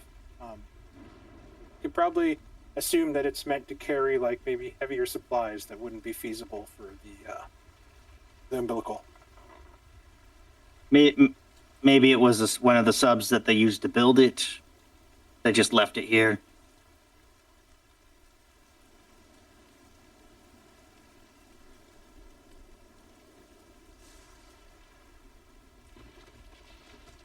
No. No deep dive suits rated for, 1.5 kilometers below sea level. That would just be a pressure thing. Before we descend, I do ask our team here. The only thing I can't take with me of the things that I have is my vac suit. If I'm wearing my standard battle dress, does anybody feel like they need that? Should we bring that extra gear on the submersible just in case? The question mark is whether the vac suit is rated for that deep. The vac suit, if you go out into the water, is not rated for that depth. But the vac suit, if you want to wear it inside the submersible, it's pretty hard fit to sit down in the benches and chairs there. You may have to stand for most of it, as you can almost assume there were no diving suits on this platform. No wetsuits, nothing. They have the umbilical and they have that submersible.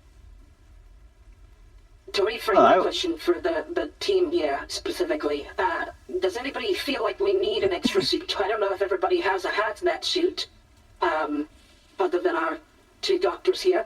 So, Mia or Sergeant Bruce, would you like me to pack the vac suit that I have, just in case you feel that it's necessary?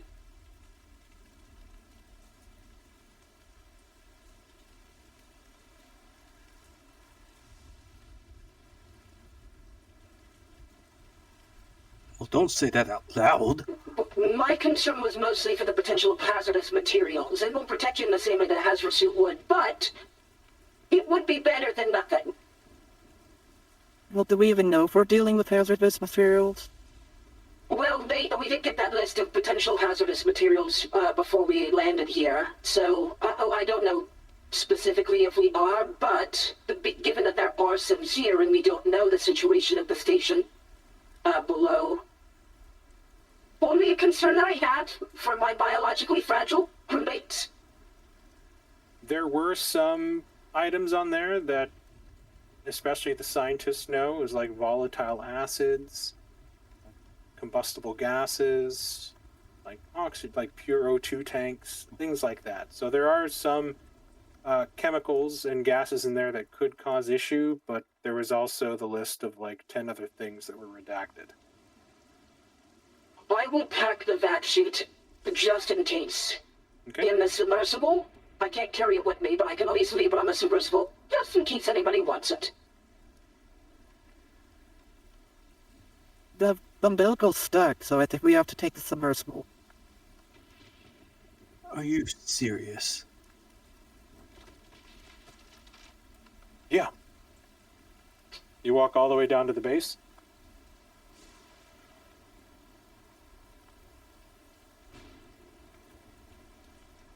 Can the sub be remote piloted? You actually look and there is no driver's seat, there's no driver control. You imagine that this submersible sub is set on a specific route via like a sort of driving AI, but it just doesn't speak like your autopilot robot on your drone ship. So there's already a plus to it. Yep, Sergeant Tracy. You go down the steps to the base where Dr. Q told you the umbilical was. What do you do?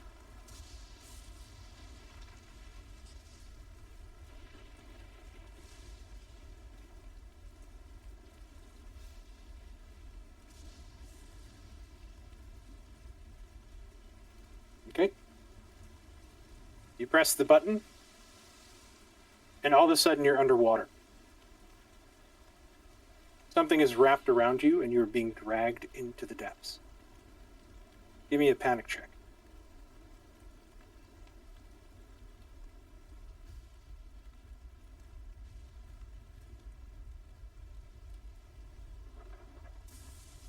It's a Panic it's save. a D it's a D Oh no, not a panic. Sorry. fear save. Yeah, actually no. This was the mechanic. I need you to roll a D20 because you are now panicking. To avoid panic. D20, and he has to roll over his stress. He has to roll Yeah. over his stress. Oh Lord. The water is freezing.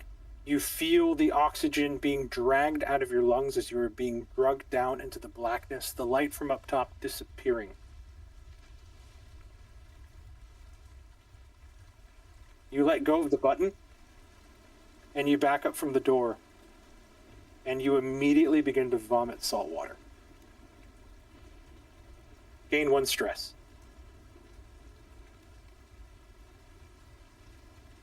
You sort of look at the door, and you just hear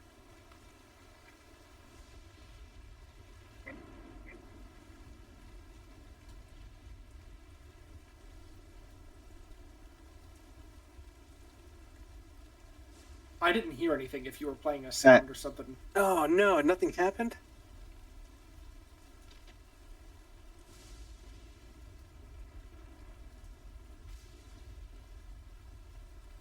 Hold on. Can you guys not hear?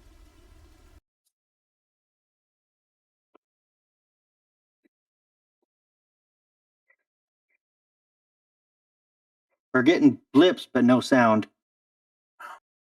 It's creaking metal. Hold on. Can you guys hear?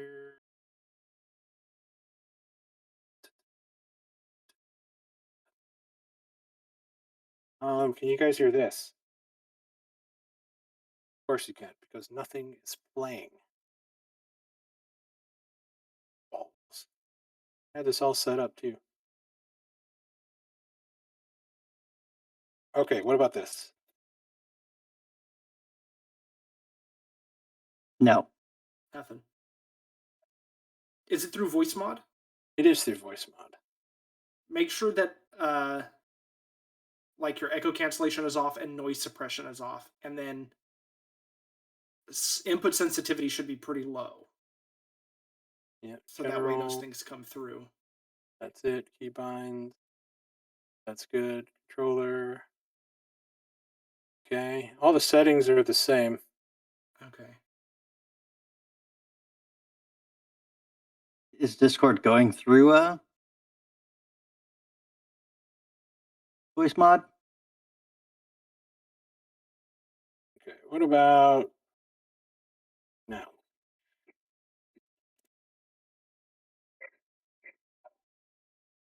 Nope. I assume no. I got a little something, but not much. Settings. Is it like Default. the creak? I posted a thing in YouTube. Is that kind of the creaking you're talking about? Yeah, it's like creaking metal from like pressure and movement. Input volume, output volume, voice isolation, voice activity. I blame Doug. I blame Chris for pushing the button. Shit. I'm gonna What if I'm gonna I click some do- stuff. What if I do this? Oh, that worked. That was It me. does sound. It does sound like that. So if you just type into voice, are you using voice mod like 1.0 or the 2.0? Or is it a I don't 3.0? know.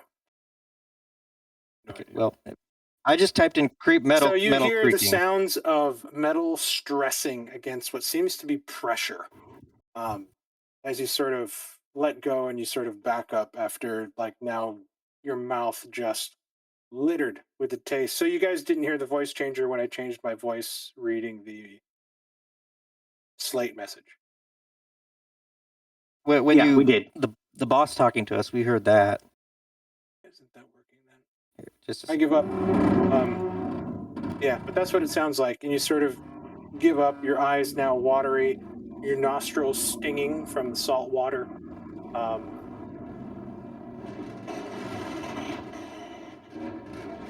What the hell just happened? Stop.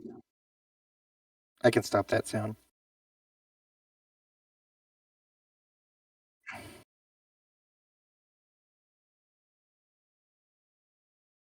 You're wet. And you somehow got water in your stomach and in your lungs that you threw up. We walk down and we see Sergeant Bruce throwing up. We're like, come on, man. Yeah.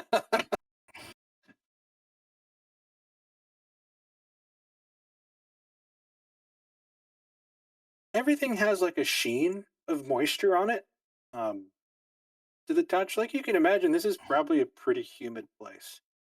Who knows how long it's been raining? The Yeah, it's doors have been pouring open. outside. We've probably all soaked.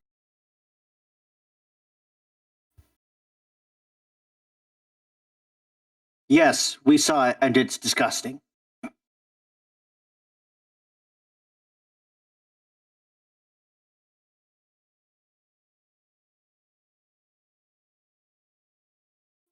It's Are you saying that possible that with the elevator not working, that the doors just opened and there was nothing there to greet you except for the ocean. Are you saying the umbilical's flooded? The green lights are flashing. The umbilical, you look at the thing again, Dr. Q. It does seem stuck, but it says umbilical in use. I mean, I'll push and see if I can like get it to come up. You push. Dr. Q, you're being attacked. Get off me!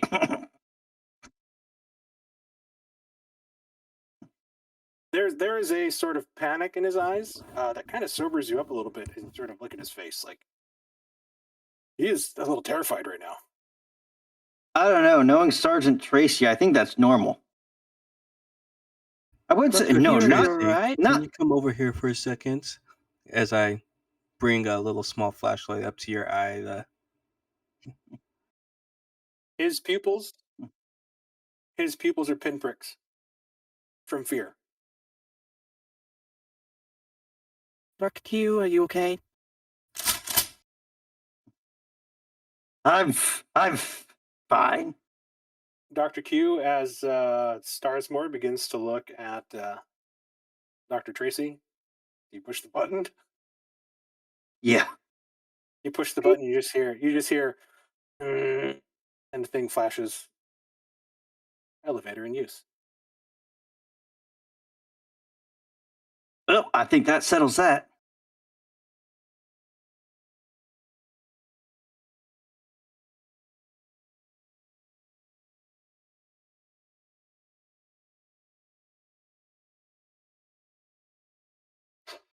know, you may have sent the elevator down to the station now.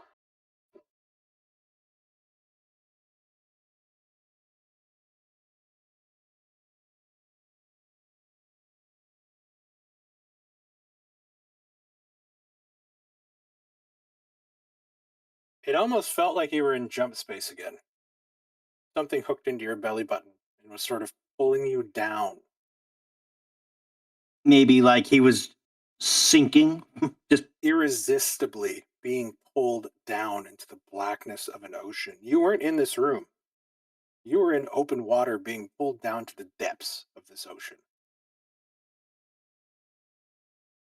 What? Sergeant, you're not being paranoid? Are your teeth vibrating? Are you suffering symptoms that these people did?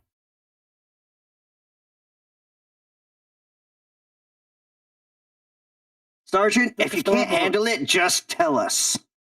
Dr. Starsmore, can you check out Sergeant Bruce?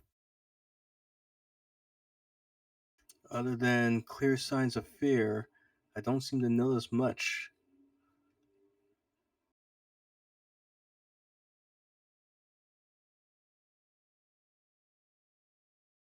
I'm packing up the submersible and getting it ready to go, by the way. This No is all problem. your comms. You've been doing your work, going through. You hear the craziness. It's kind of happened before. You're kind of used to it. You're not sure how Sergeant Tracy gets his mysticism ideas. Maybe with the aid of certain funguses or chemicals, but he's been known to sort of go off a little bit. It's sort of business as usual. Dr. Quill's just like, oh, would you look at that? Dude complains of drowning, and now he's eager to go into the depths. You all make it back up as Noel is dragging in the final touches of equipment that you guys will be bringing down. Just note, whatever equipment you guys are bringing down with you is the equipment that you will have.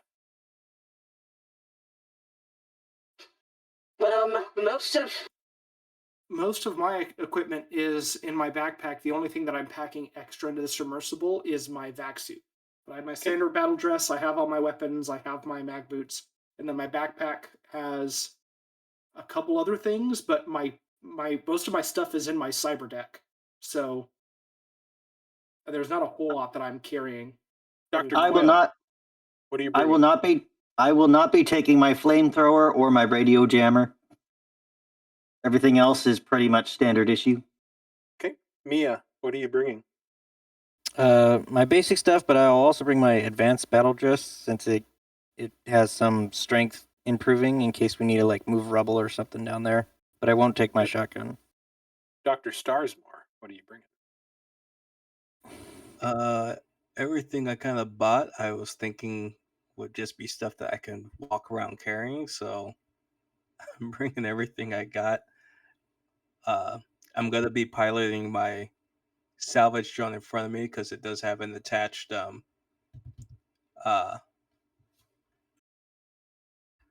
laser cutter that I'm assuming is so heavy that the salvage drone is the only reason I can carry that. Are you leaving your 14 rations in the submersible?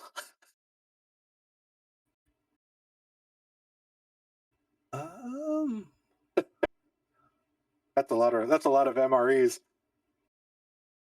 I guess I don't need all of those. I was thinking worst case scenario, but I'll take 5 and I'll leave the rest in the submersible. Okay, Sergeant Bruce.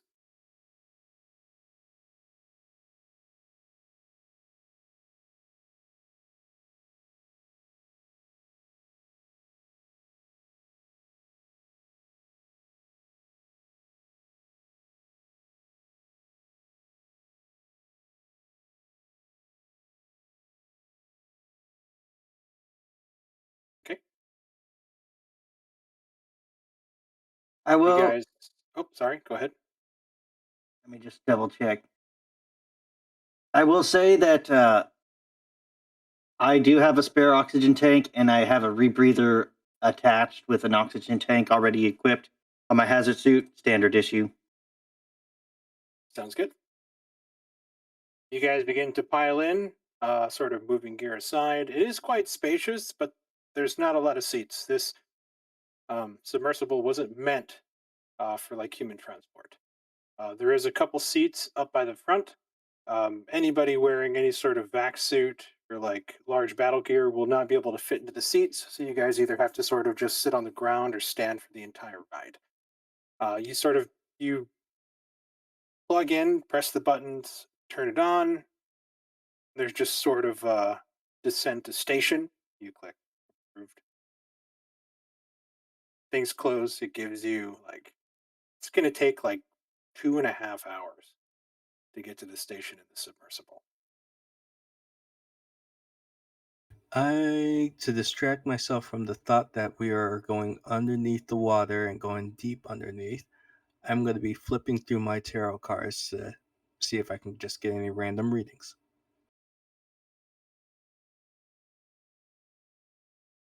It's one of the random things I got.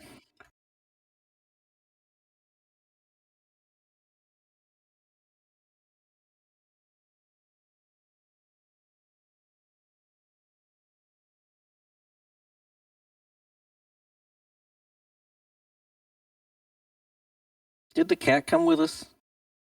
No, but he's on the radio basically. Can he like follow the sub? As What do in you like watch it? Basically he's like counting out the depth. And this is also just confirming that while we're a kilometer and a half underwater, we can still talk with Fermi using our short range comms.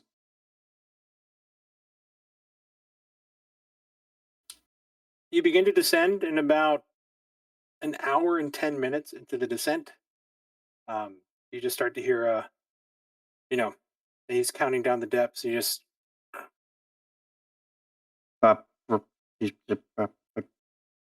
and you lose Goodbye, humans. once it reaches a certain depth.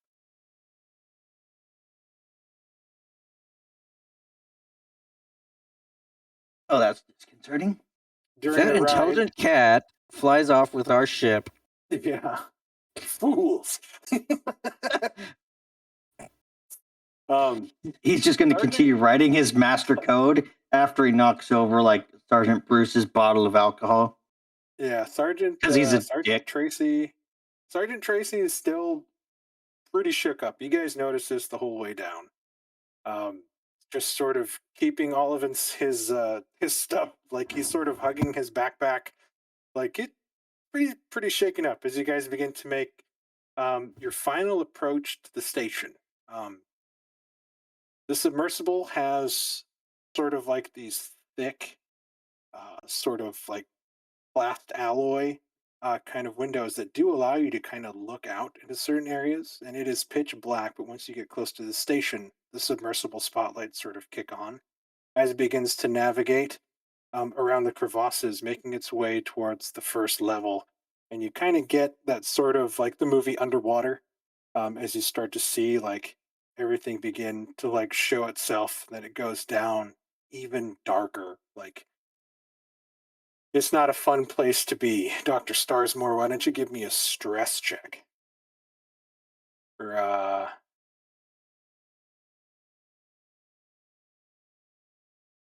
you guys have noticed that Sergeant Tracy has give me a sanity. Sorry, Doctor Starsmore, sanity, please. Okay, I was trying to find the stress button.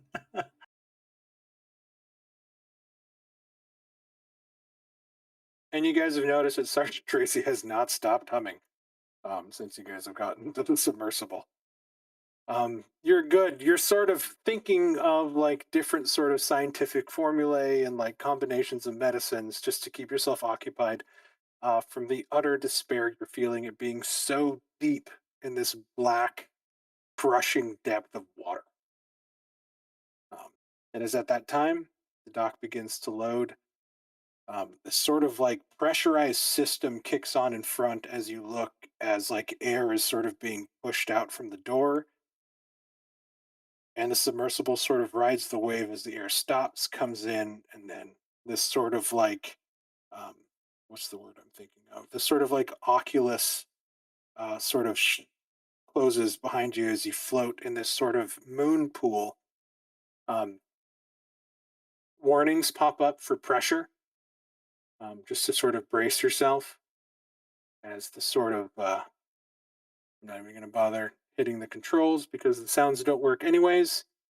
You sort of float, it takes you in, and you feel like the magnets lock on the clamps as you guys have officially docked. And you begin to see that inside the submersible, the pressure is trying to match the pressure inside the bay to sort of equalize so nobody gets sucked out when the door opens.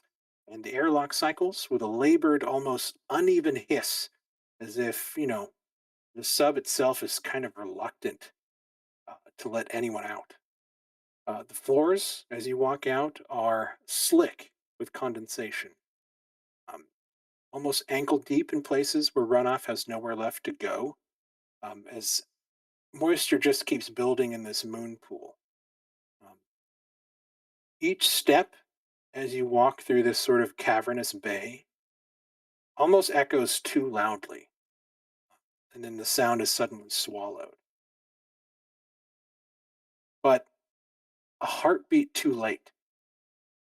Emergency lights sort of strobe a dull amber, flickering just enough to cast long, shuddering shadows across the other docked drone submersible cradles. And you can hear the groaning of stress metal again. It's a slow, rhythmic complaint as the station resists the crushing weight of the ocean above it. Somewhere beyond the wall, something knocks. Not like a debris collision, but like a pressure knock that comes almost irregularly, as though testing for weaknesses. Several access doors are jammed half open, their hydraulics frozen mid-cycle. Warning labels peel away from the damp as rust blooms along seams that should never corrode this fast. A maintenance drone sort of lied, tipped on its side near the bulkhead. The power light's still on. It's sort of endlessly trying to right itself as it's kind of stuck in this limbo on its side, unable to just push itself back up. I'm going to move you to the rudimentary map. You guys should be bottom right or bottom left.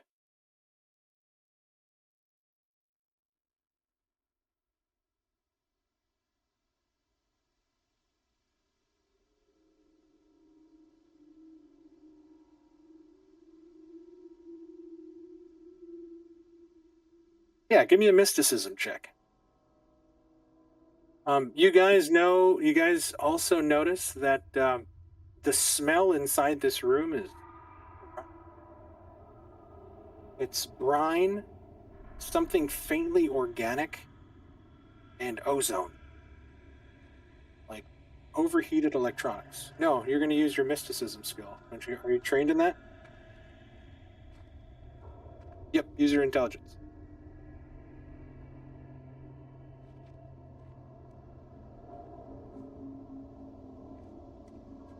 Is it something you would share or keep to yourself? Depends on the results. Okay, give me one quick second. Oh. All right, I got to type this out.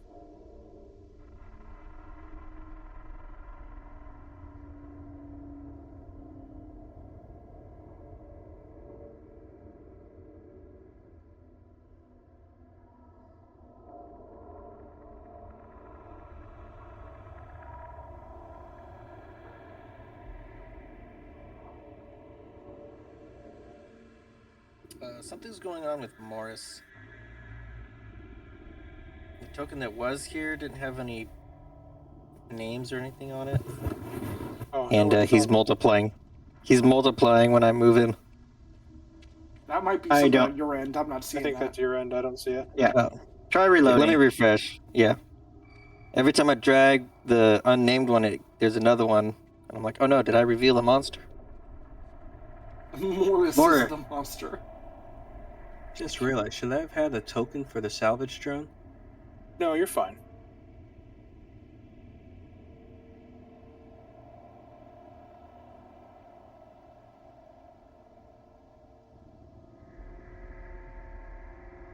I'm gonna just stick Morris over to the side. He doesn't travel on his own very far, so he's You gotta always be up like fucking kidding. up my sleeve.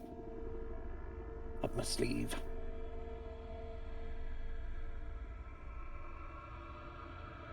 Put Fermi over here because he's on the surface and not here. I can keep him with me then. Okay, here it comes, Chris. The music too loud. No, I think it's good. When I reloaded, the music kind of went away. Okay.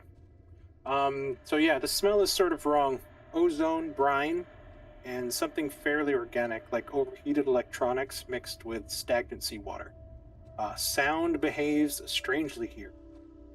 Whispers seem to linger a little too long, and distant noises feel closer than they should be. Just for a moment, when the lights dip, you get the unsettling sense that the dock is listening.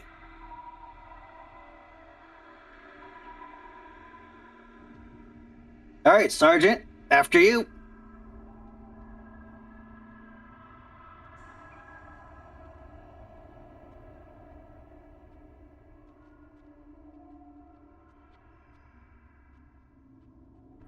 You see a door here and a door here. Are you guys just making your way to the access ports? Are there any signs up above these doors that tell us, or is there like another map in here that says you are here? There is no map here. On this door, it says common storage. This one says main lift. Ah.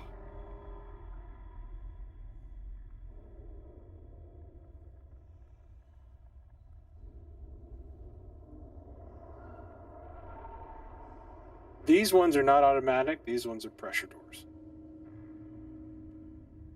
So you sort of hit the airlock and it begins to cycle. Everything begins to normalize. After 30 seconds or so, the door does open. Shows you a hallway.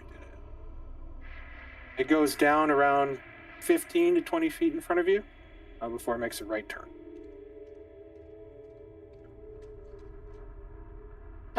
Point of order before Sergeant gets too far away.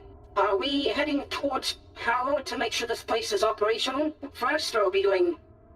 What is our priority to head to? I assume Harrow Station, but... Step 1, make sure this place is structurally sound.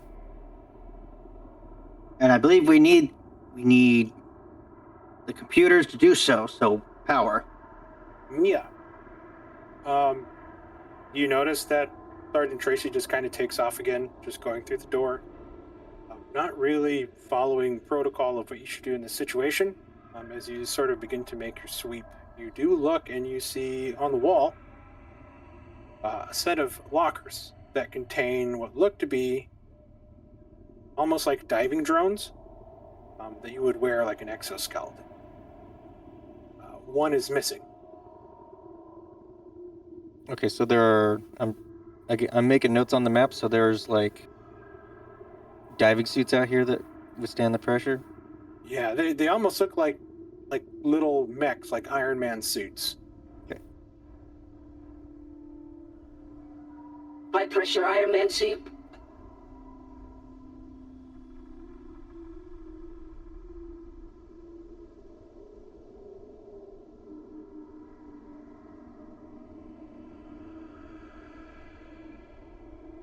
You sort of follow the suit, kind of where the suit is, and you see a cord that sort of goes into the water of the moon.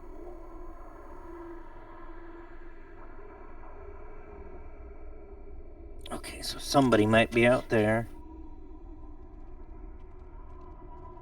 How many other exosuits are there? There are 3. Darn it, Tracy. We should probably follow the Sergeant. Yes, we should. It's gonna get us all killed down here.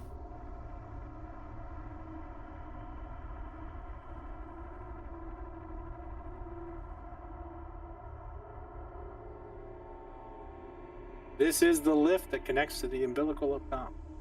You sort of work your way through. All the floors here are slick with condensation. Again, just emergency lights. It's pretty dark. And you just get the constant groaning sounds and knocks from environmental pressures. Sergeant, I would not risk pressing the lift on this end either. Not until Oh, we sorry, convent no. I fucked up. This is the lift that takes you lower. Well, I apologize. The umbilical Lower. is to the north. Past the checkpoint. Mm-hmm. So we bypassed the checkpoint. You would almost imagine that whoever had the authority to pilot, or not pilot, I guess, use that submersible was already a company employee that didn't really need to be security checked on the way down. But you would imagine that any supplies that were brought down the umbilical shaft would probably have to pass through security. Just gonna make a little note to umbilical.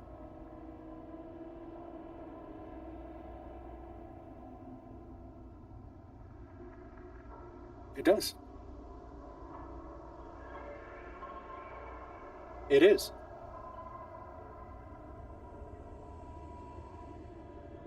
Dr. Quayle will pull out his bioscanner and start scanning for life signs. Bruce, get back here. Stop moving on your own. You sort of walk past the lift area and you see another door here labeled storage. Dr. Quayle, you begin to sort of go back, starting at the submersible dock and just turning. You don't see any life forms as of yet. Keep going, and then once you point towards the storage room, you get a bio hit. It's a bleep, bleep. Yep, we got something. Got a life sign through beyond that door, Sergeant Tracy.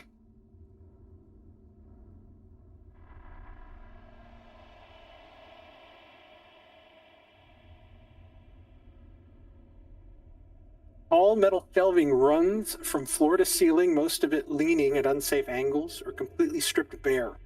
Several units have torn free from the anchor bolts, their bases warped as if the station itself tried to shrug them off. Crates lie split open across the deck, some crushed inward rather than collapsed. Pressure damage that came from within, not the ocean outside. Loose equipment drifts lazily in ankle-deep standing water. Ration packs, cable spools, a single boot slowly rotating in place. Each movement creates faint ripples that tap softly against the walls, sound uncomfortably close to breathing. The water is cold enough to numb the skin in minutes. Many containers bear impact dents at shoulder height, as though someone staggered through here in the dark using them for balance. Others are smeared with handprints. Too many fingers, too close together, half washed away by condensation. As you step in, you feel like some of the shelves hum faintly.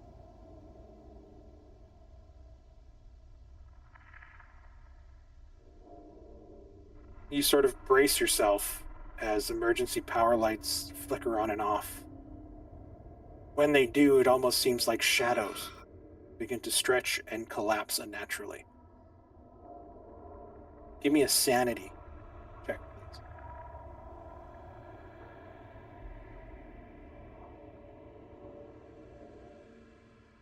Give yourself a point of stress.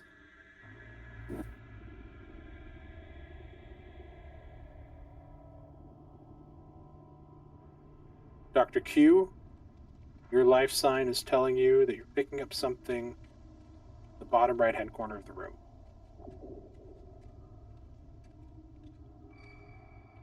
It should be on your right, Sergeant.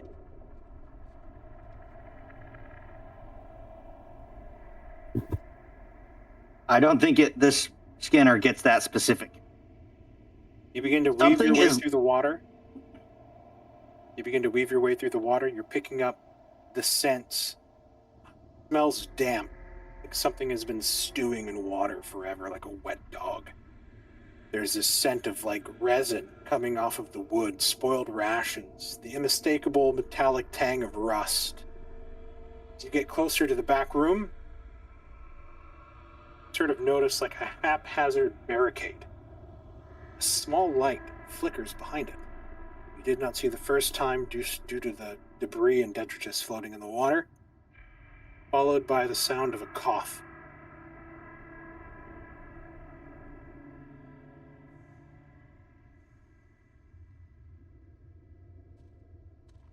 No answer. We were sent by the company. We're here to recover you. You all stay here. We'll go check it out. You begin to make your way past, sort of gun-trained as you begin to move, and you see, lying on what seems to be a pallet, laying on top of a nest of like mylar blankets and like crate stuffing, is a very malnourished-looking man holding a wrench that he can barely keep up. Seems very weak, shivering, starving, and scared.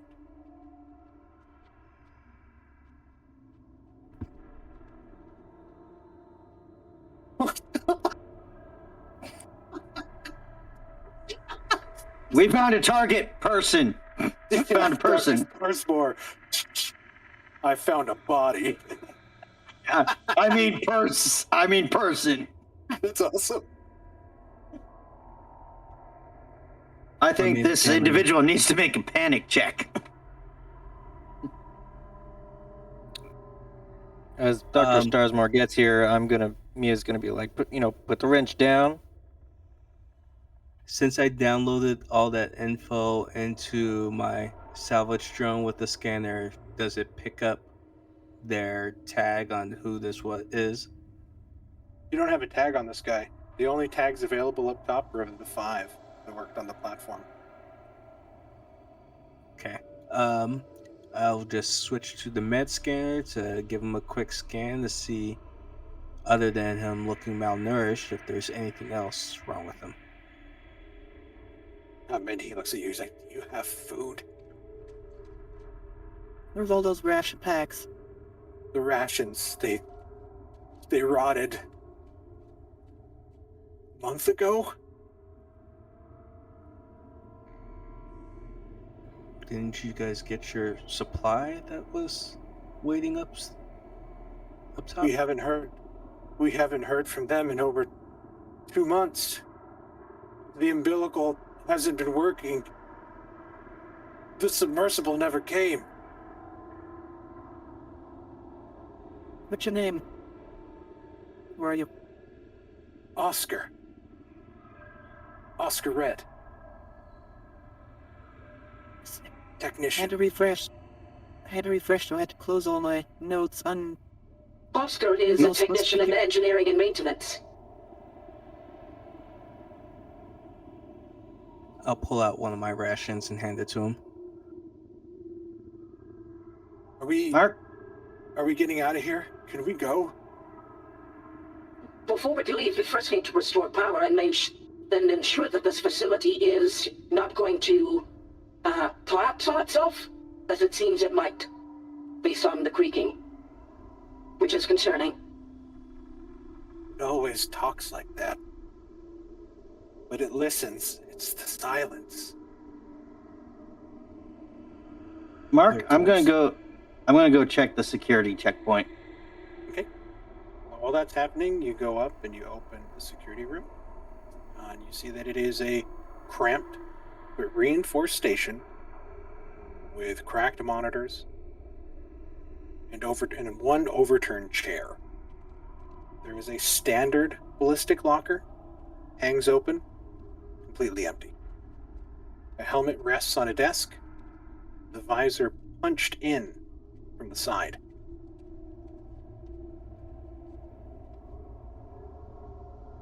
I'll see.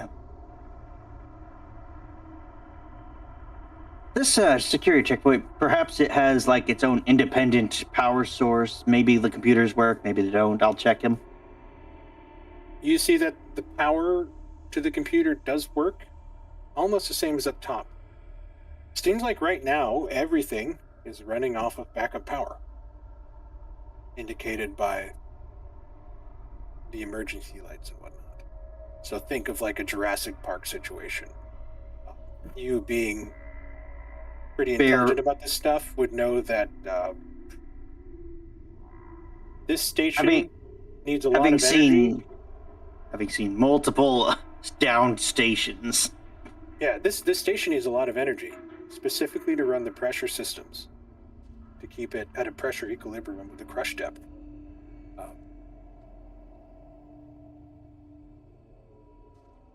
You're on backup power. Nothing extreme, just enough to maybe monitor stuff. I would like to check the logs. What are you looking for? Maybe like when the last shipment was. Was there any like call for an emergency, anything? Last shipment was about 2 weeks ago, according to the logs. Last data log was sent, according to this, 2 days ago. That message says,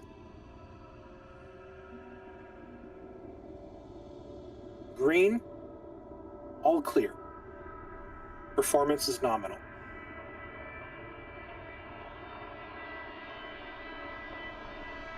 And that was sent 2 days ago? 2 days ago.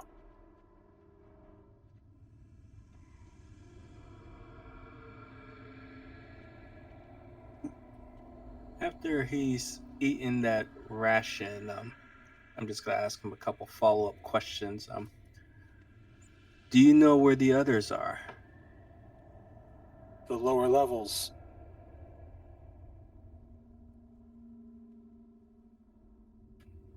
Did they stay behind, or why are you the only one up here? And hidden, might I say, in a storage room. He sort of looks at you and his eyes are kind of like glazed. They have work to do. I have work to do. Tuesday. Airlock cycling. Is it Tuesday? I can feel it in my bones. And he sort of takes a shivering breath. Can't feel it? Vibrating in my teeth. What other symptoms are you having? Please, be detailed.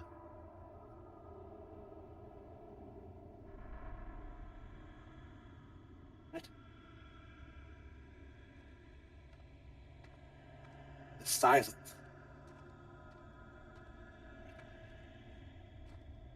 Wait, what did he say?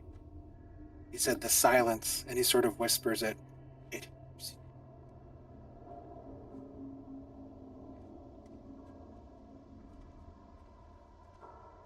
Sergeant Tracy. Sergeant Tracy, you move towards the abyssal shaft arrival airlock, the base of the umbilical from the surface. Airlock cycles, you go through a brief decontamination, and you enter.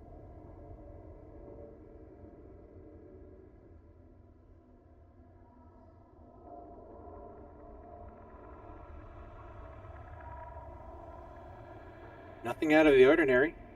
The umbilical door closed.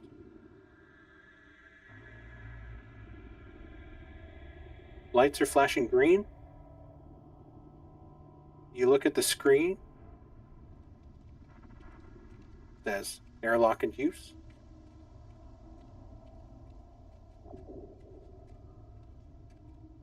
You look down to the right. You find a data pad.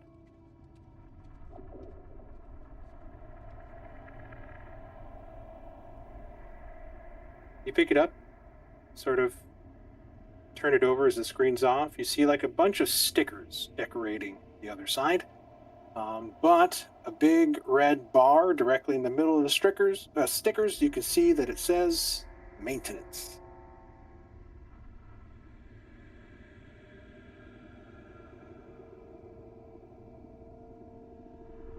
Turns on, no PIN key required. You find a maintenance log.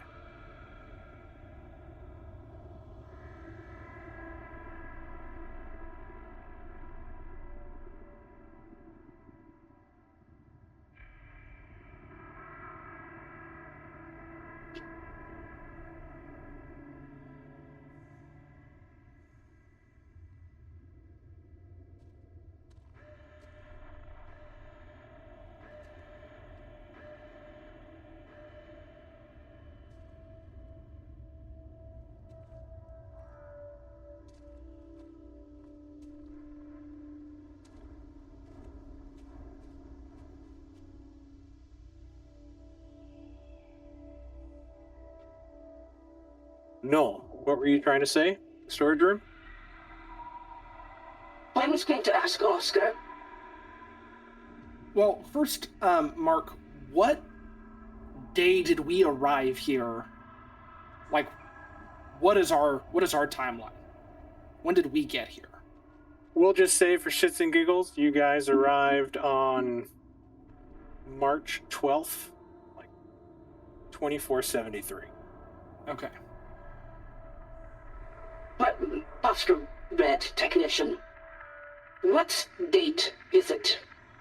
You said something about airlock on Tuesday? Is today Tuesday? Thursday, Thursday.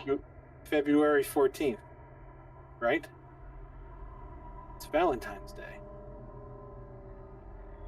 And did you say hi to your Valentine? No.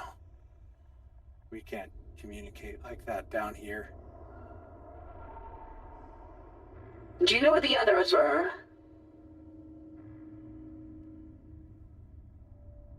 You said they had work to do. Are they...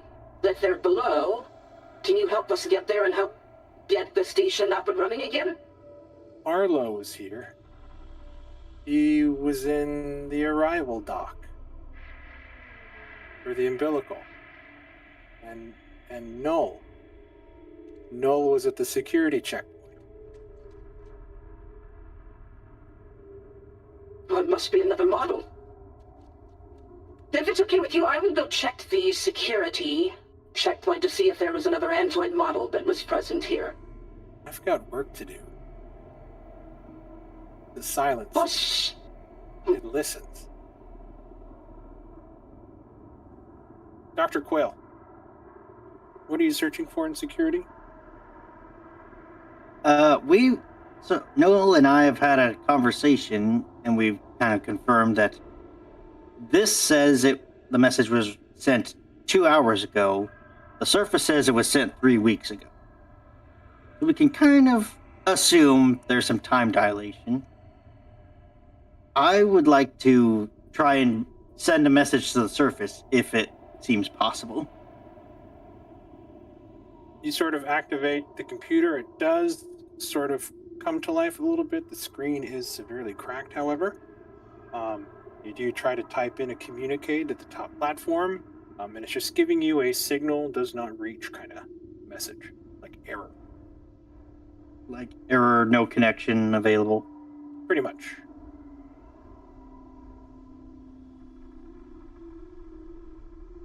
You sort of press a couple buttons, like sort of in frustration, and then a video feed pops up. Seems to be a subterranean tunnel, different from the sort of sterilized looking white paneled tunnels that you came in on. This one seems to be graded. Seems to be a shallow bit of water underneath with what looks to be like power and communication conduits along the walls. The feed is labeled the dripway.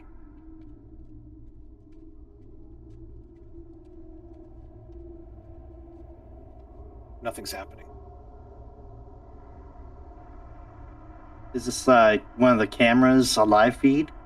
It is a live feed. for someplace called the Dripway. I'll do a quick check to see if I can access any of the other cameras. You sort of go through and you see static. You channel maybe 12, and then you get back to the Dripway. Nothing's changed.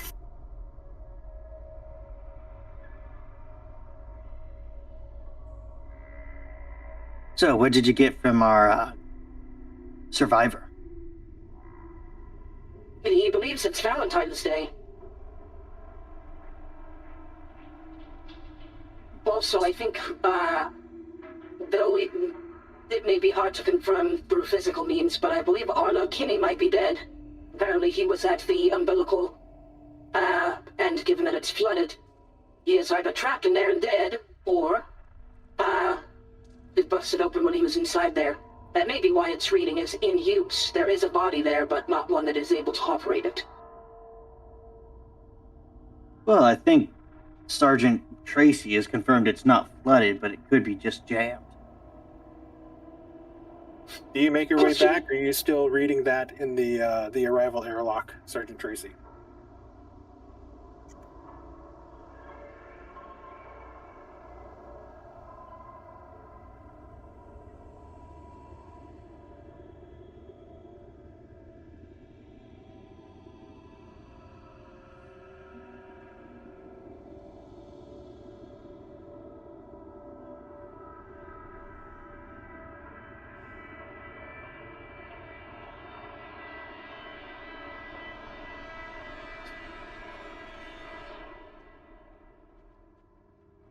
You hear, boom,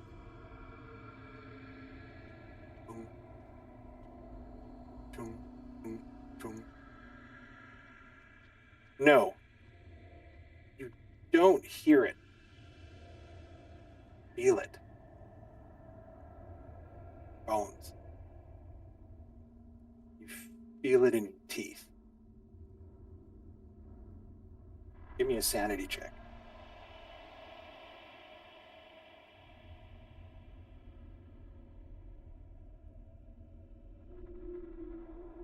Give yourself stress as you back away. You back away, you take a closer look now that your attention isn't divided from the umbilical screen and the datapad. You see that there are furrows along the metal of the umbilical and the door. Large furrows. Doesn't seem to be made by tools. Almost as if something was pushing its way in before stopping.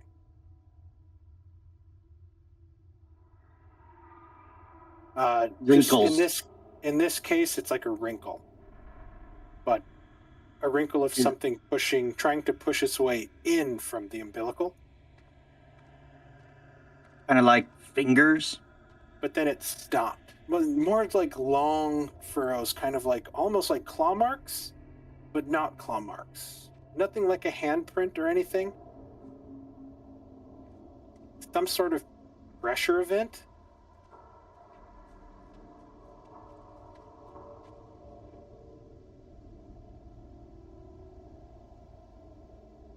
You two hear a splash, and then you see the sergeant walking back in, sort of pale-faced.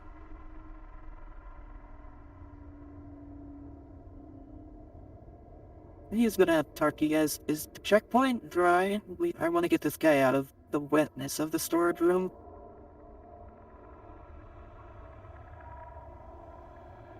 Mark, is the checkpoint? He does look like he can use a dry spot, like he is shivering cold. I also want Is to the take checkpoint his dry? temperature. The security checkpoint is dry. Yeah, we'll message that it's dry in here. Say that again, I'll pick Dr. up- Starsmore.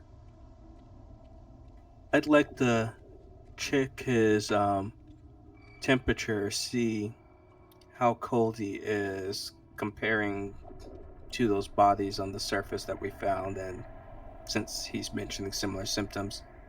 He's, in your expert opinion, he is getting dangerously close to hypothermia. And he's gonna Your work pick him up can- and take him to the security room. Can you Yeah. check him out at one lane of drive, please? Archie, what's up Hold with on. you?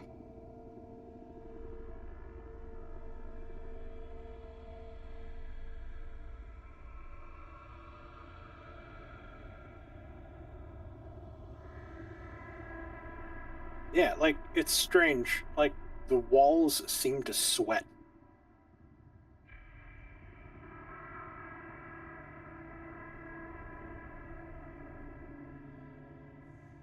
It's water. It's about as organic as it gets.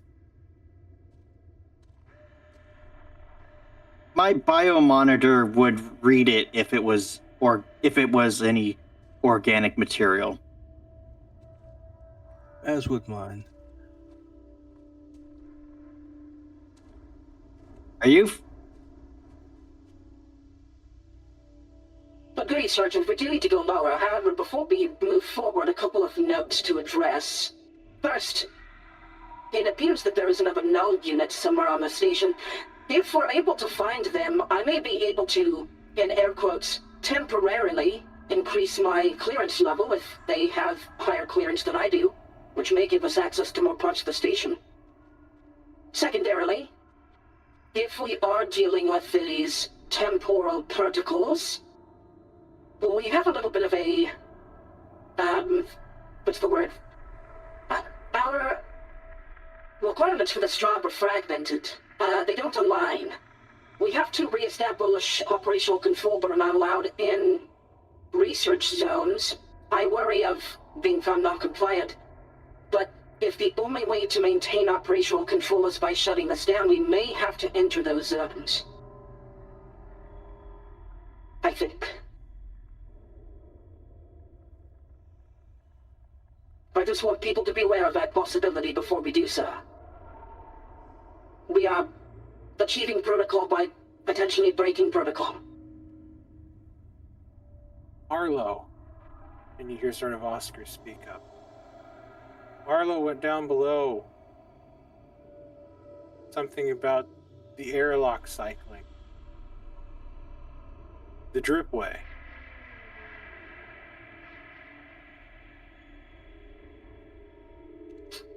Oscar, do you have cameras here in security that we can access? I already checked the cameras. That Only was the dripway Joel's still job. functions. Yeah, Did you the see anything in the dripway. tripway? That's where Arlo is. He said he had to check.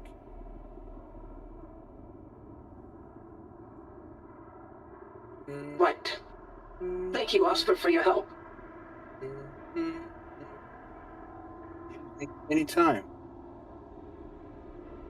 I suggest you sit still and warm yourself up here while we go Oh, check for others, Oscar. I will give Oscar my mylar blanket, so he can keep himself warm. Thank you, Noel. You look different. Can I ask the designation of your null unit? I don't know. We just knew them as null. Do you know their clearance level? Security, so he's higher than mine. I'm level 3. He worked in security. Lived for Thank it, you. actually. We never saw him in Habitat. He was just always here. You know, by the books. Just sort I of don't see lived him. up here. If he's not in security now, do you know where else he would have gone in an emergency situation?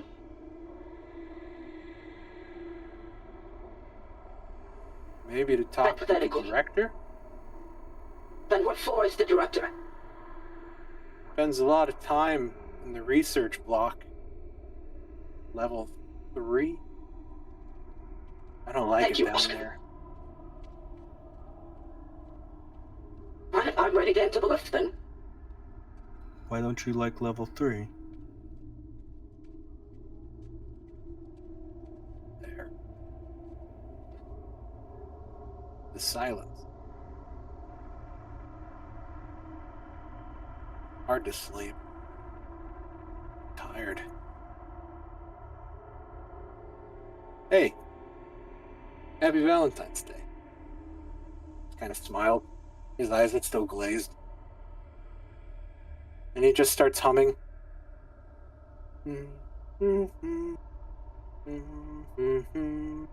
You just use that auto med and that blanket to get better. We'll be back. Hey, was Arlo in the airlock? Said he had work to do. Got work to do. So it sounds like he's repeating. Might just keep repeating while we stay here. Let's go. Yeah, kind of like a loop.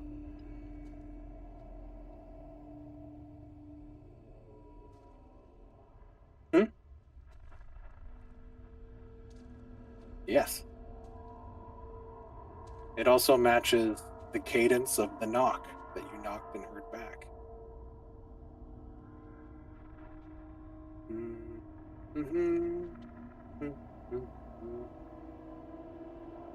Sergeant, we're moving.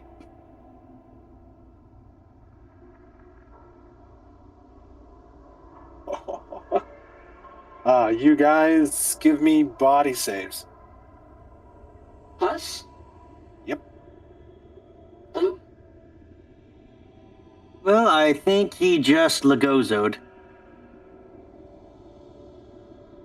I felt we didn't. Hey, I crit. Free stress. Dr. Starsmore, take a stress. Noel, take a stress. I'm at 4. Dr. Quayle, you looked up just in time to see a gun point at Oscar's head, and you plugged your ears. Everybody else now is suffering from some sort of tinnitus, as the sound of a gun inside a very metallic, very pressurized tunnel tube is incredibly loud. I just want to say, Mia. Sergeant, Mia also please, crit. Sergeant, I need you to.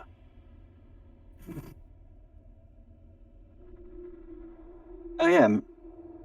Yeah, you shot you shot a bullet inside a pressurized can. Yep.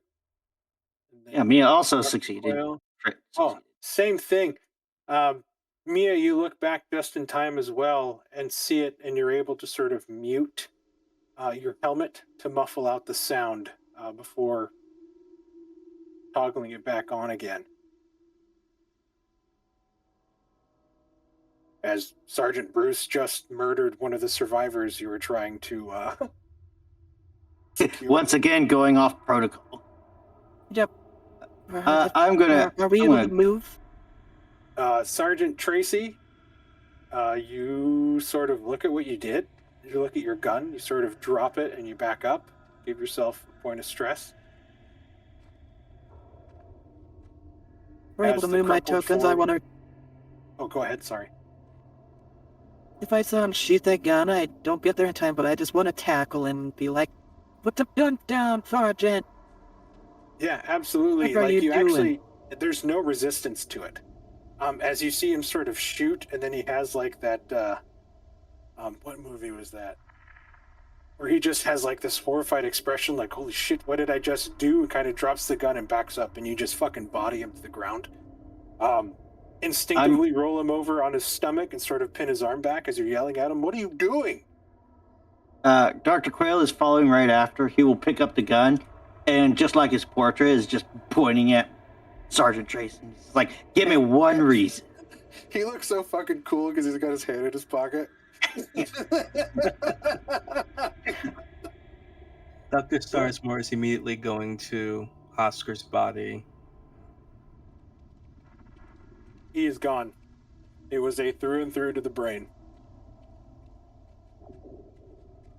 Brain matter now scattered all over the wall. Crew, I know that something terrible just happened. I think it's important to remember that part of our dossier is to keep this place intact, which is hard to do if we are firing weapons inside of it. We also were supposed to secure any personnel. Not to mention, sure- we're under a few thousand tons of water, and any coal will cut you in half with the pressure. What were you thinking?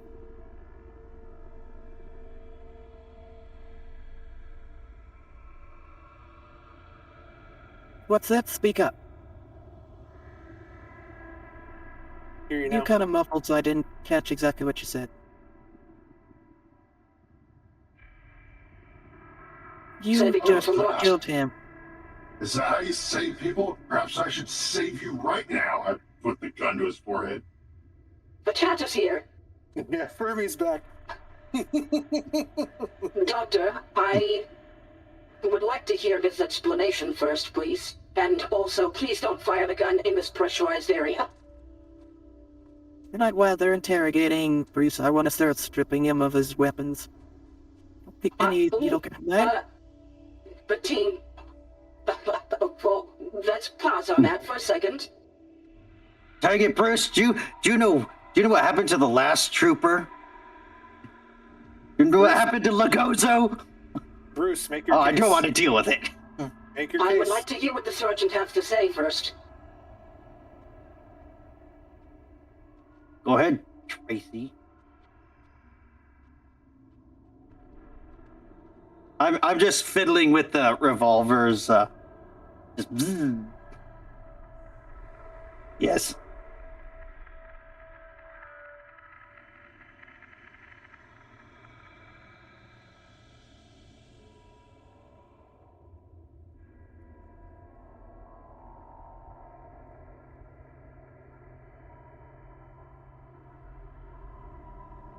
Sergeant, what do you feel happening to you?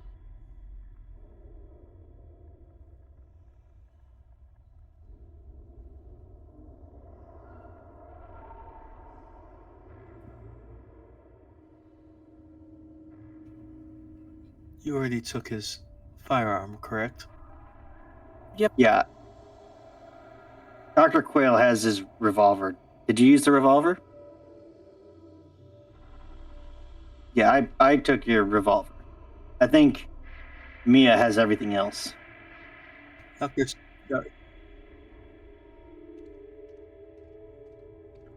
You can fight me for it. I You are think maybe we with should her, leave the sergeant with a weapon, just in case. Yeah, with her 33 and your 90, she does have you pinned against the ground quite ferociously. Dr. Starsmore is gonna kind of move the helmet so he can get a clearer look at Sergeant Tracy's face, eyes, check temperature. His eyes are pinpricks.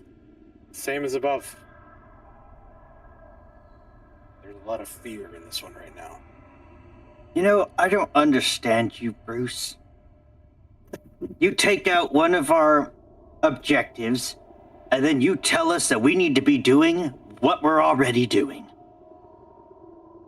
DM, I'm good. going to look at that data pad if you said it was dropped somewhere. Yep, it's the one that you heard. You walk up, and this was the area that Tracy came out of in the abyssal shaft. He sort of dropped it in the airlock on his way back in. And you get that same maintenance log as you pull it up. I would like to make a copy of the data on here, if possible, but keep the data pad as well. Completely possible to make a copy. Cool. If it is okay with everyone, a lot is happening. We don't know what else waits us down below, so maybe don't fully disarm the sergeant. But Sergeant, it is our directive to save these people and bring them to a secure location for evac. I agree. I do not like what was done, but considering extra help won't come until we secure this place, we can't afford to not have Sergeant Tracy armed. We can report this to the higher-ups for dental evaluation. Can we be agreed on that? You are the scientists. This is kind of your job. My job's to keep you guys safe, and if you guys feel safe enough with him armed, I can't object to that. I'll let Bruce up. Maybe take the shotgun, but give him a revolver. Would be my compromise. Mark. Say that again? I just now saw that you wrote about the pad. Yep, no worries. If you want to look at it, you can just get it from Noel, and then you can... Yeah, I'll give you the data pad. I have a copy of the data. And it's just the maintenance log handout. That's what it says. Specifically where it was found was at the umbilical, so all the information from it is at the umbilical. You guys also heard that Arlo went down into the dripway because of something with the umbilical. But Arlo is dead. You guys do not know how to access the dripway. Dr. Quayle will very reluctantly hand the pistol back. Okay.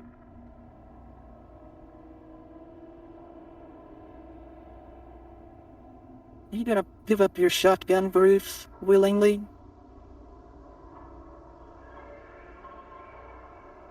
What do I need to do to pull it out from his hands? This would be a contested, maybe like speed or combat check. I'm gonna shoot him with my tranq pistol. Just for the love of... This fight really got out of control. Okay, let's for shits and giggles, just for this. Where is it?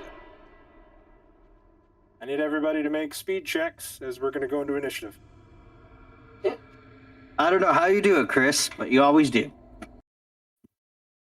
Okay, I'm gonna roll at disadvantage because I'm wearing the heavy stuff. Fluid familiar. Critical success. Chris, are you wearing a vac suit? Standard bond, Chris. Sounds good. Oh, dang. Quayle's quick on the draw.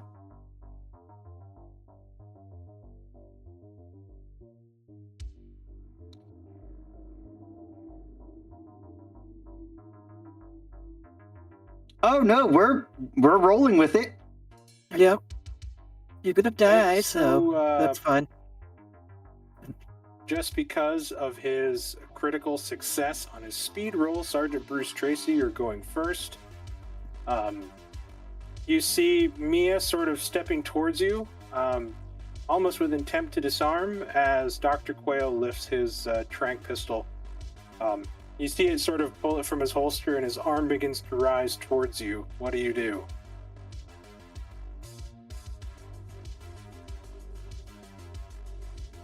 Do you continue, or do you de-escalate?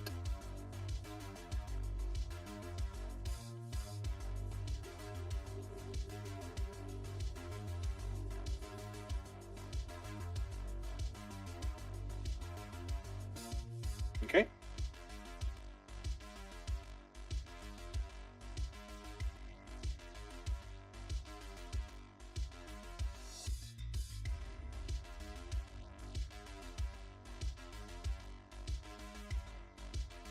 The escalation out the door.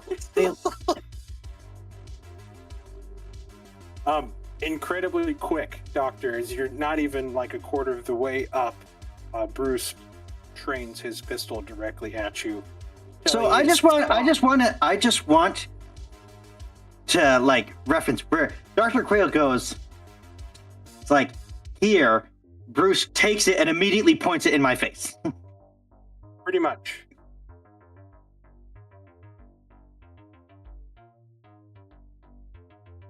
Are we gonna put anyone in the turn order? No. I'm just going to keep track of it on the screen. Okay. Next up, Dr. Quayle. Imperceptibly fast, the gun trains on you as you're beginning to raise your tranq pistol, and he just looks you dead in the eyes and says, "Don't you fucking dare."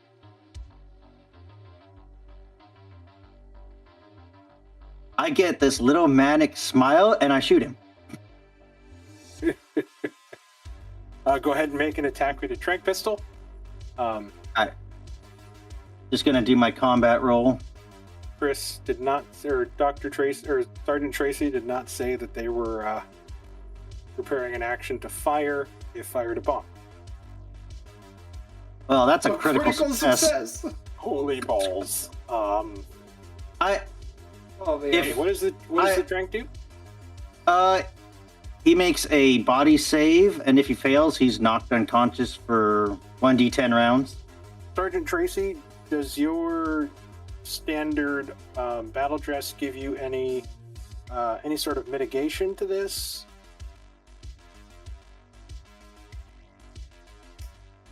Because this doesn't do damage, armor wouldn't really come into play here. It would just be And then as a critical success, I'm gonna say you don't get to roll a body save. It just fucking darts you in the neck.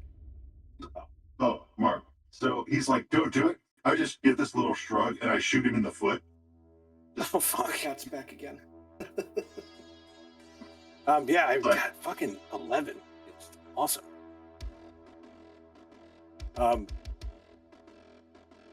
You have a final word, Sergeant Tracy, before you are rendered unconscious by the tranquilizer. Let me pause the music. I was going to say, you have to make a body save first. With the critical success, I'm going to forego the body save. Oh, okay, hell yeah.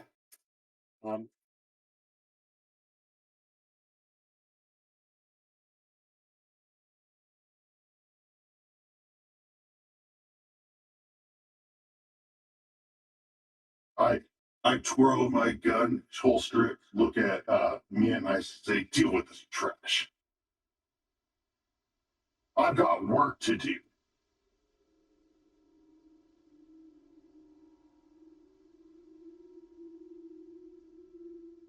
You've been fooled. Dr. Q is Fermi. It's like that To be fair, Dr. Q, Men in Black. There's no quail, it's only Fermi. Now, to be fair, Dr. Q, I was trying to be Switzerland. That has clearly failed. So, Well, let's get this job done, and then the corporation can deal with him. If he now lasts that long. Now that we have the conundrum of what you guys plan on doing with Sergeant Tracy's body, he has been disarmed now that he is unconscious. Are you going to wait for him to wake up? What are you guys going to do? I'm taking my... bring him with us in case there's any issues below that may need additional hands to support with. Okay. Well, I will collect his shotgun from him.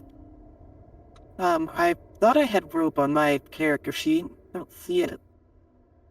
Maybe I didn't have it. Well, you can always take the blanket that I gave to Oscar and use that to tie him up. Swaddle him. Yep, we're gonna tie him up. Swaddle him with a blanket.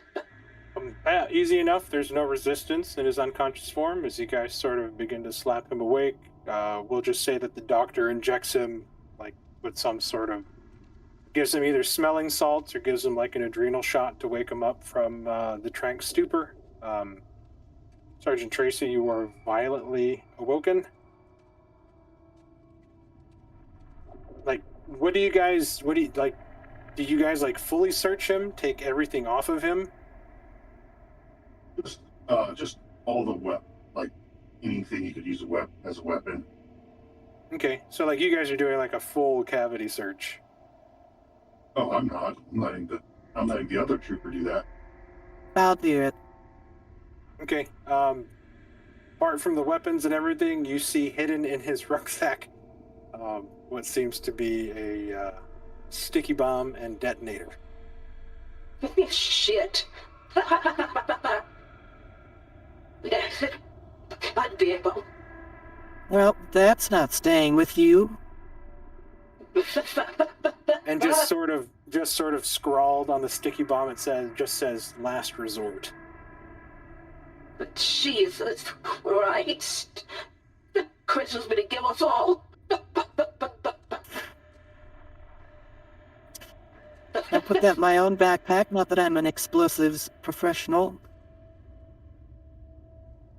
And then I'll be like, he's disarmed if you guys want to interrogate or experiment or test or do whatever your scientisty thingies do.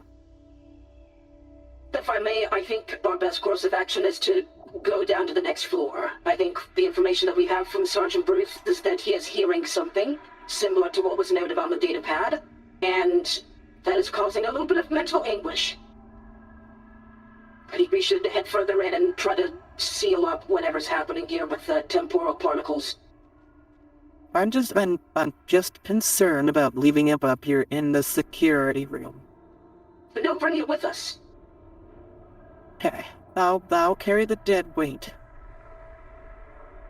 I'll put him If up over my necessary, shoulder. I am armed and can deal with anything security-related. I'll put Bruce over my shoulder and carry him. Very easy to do with your advanced battle dress. There is isn't there a clause in our stating that says that we can handle any obstacle that's interfering with our work? Yes. Yeah, basically, Dr. Quill wants to just remind that, like, Sergeant Bruce's actions hereby based on the corporation's bylaws, says that we can legally shoot him if we want to. Oh, yes. I think... The cat's still talking. Gotta watch those, buttons. Oh yeah, if he gets out of line anymore, I may just shoot him just so I don't have to watch out for him and you guys. I make a point to mention this when Tracy is conscious.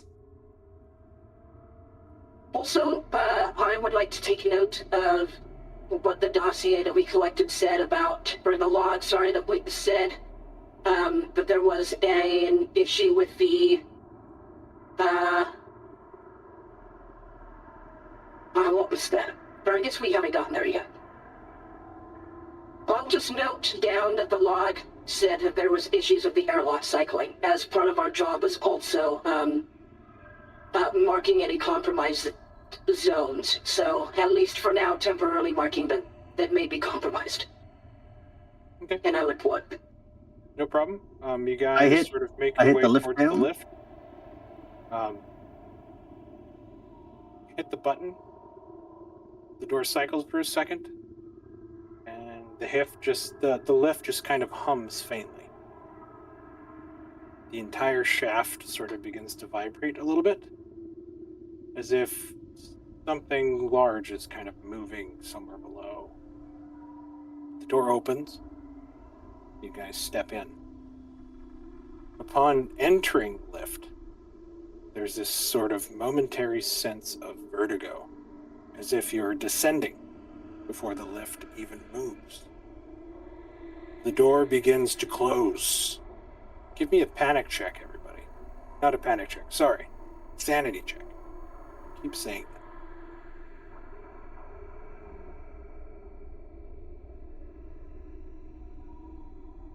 I would like to succeed on a roll today. Any roll. Dr. Starsmore, give yourself point of stress. He's a doctor, right? Oh, that's right. Shit.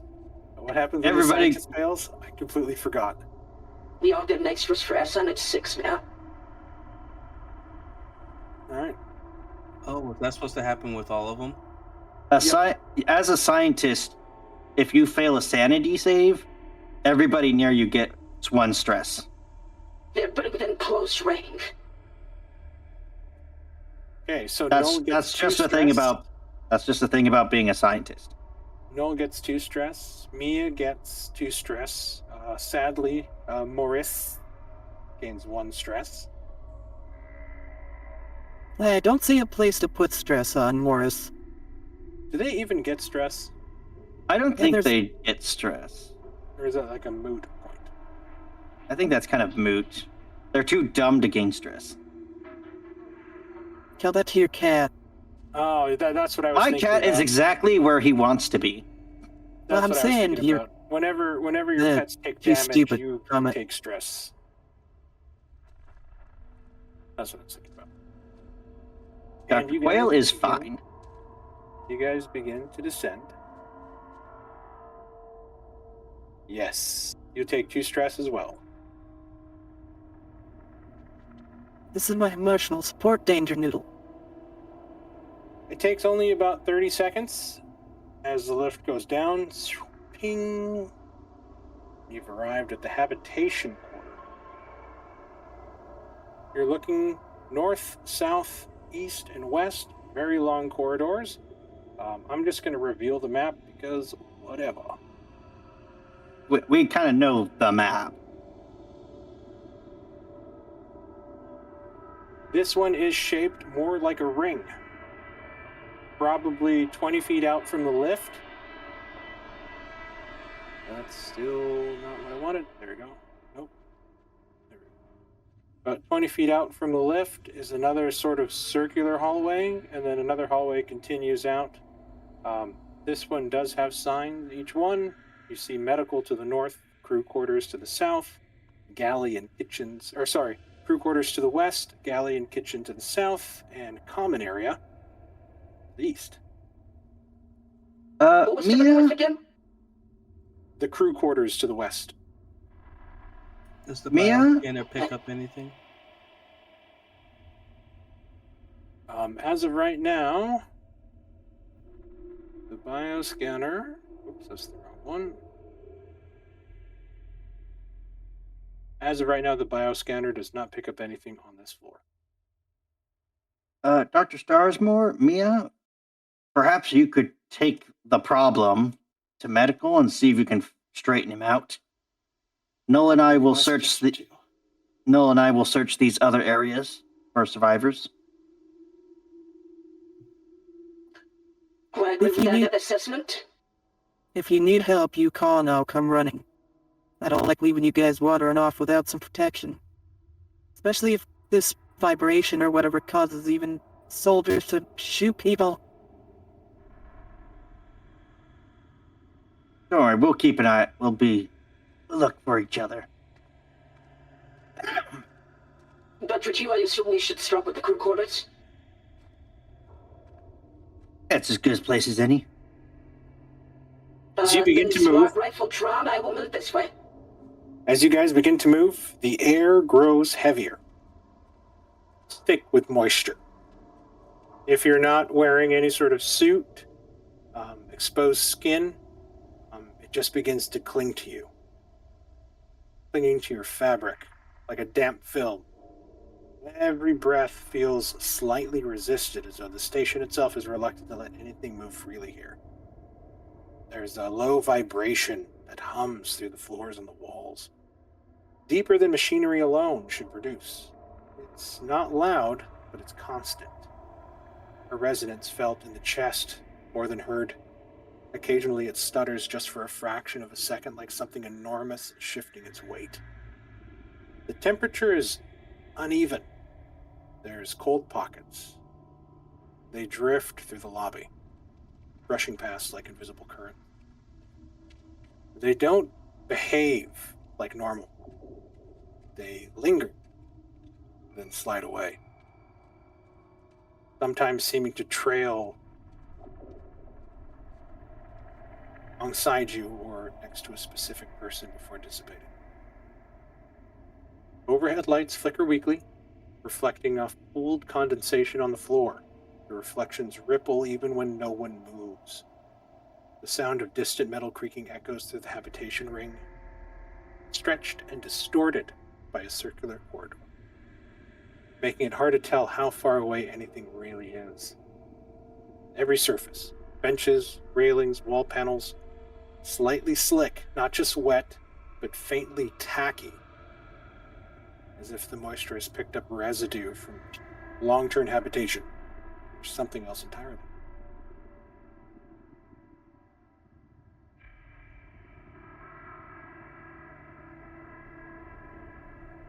Those of you going to the crew quarters, Yes. what would you guys like to do? No, do you have any weapons on you? I have a smart rifle and a vibe shetty. And a hand Okay, welder if it comes to that. I can go Okay, first. yes, you go first. Very dangerous. You go first. And I will... you said You said this fluid was like clinging to us? Like tacky almost. And the moisture clings to you. Is Can it? I be honest, Is it? Doctor? Go ahead, sorry. I was wondering if it like does it still look like just water? It does. Or look like, think of water like that you've seen astronauts, like and how like it clings to you. It's sort of like the only way to explain it is it's acting in a very non-Newtonian way. Okay. I was going I to worry see that if we are being surrounded in those particles. well then let's admit this fast. I didn't know if a chemistry check would help. You would probably need something to analyze to be able to get anything off of this with your chemistry check. Which there are places to do that around the station, should you wish to take a sample. I will use to. I Sorry, will use my continue on, sample. Jeremy. I will use my sample collection kit to take a sample. Sounds I good. was going to do the same thing. If I can Sounds also Take grab a samples. sample. Absolutely. But Those of you you we making- think alike. Those of you making your way to medical, what are you doing?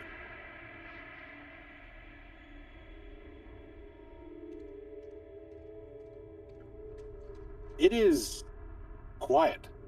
Everyone here is quiet. Just there's this sort of resonance. Again, you don't hear it, but you feel it. Oscar's words sort of coming back. Silence. Silence and listen.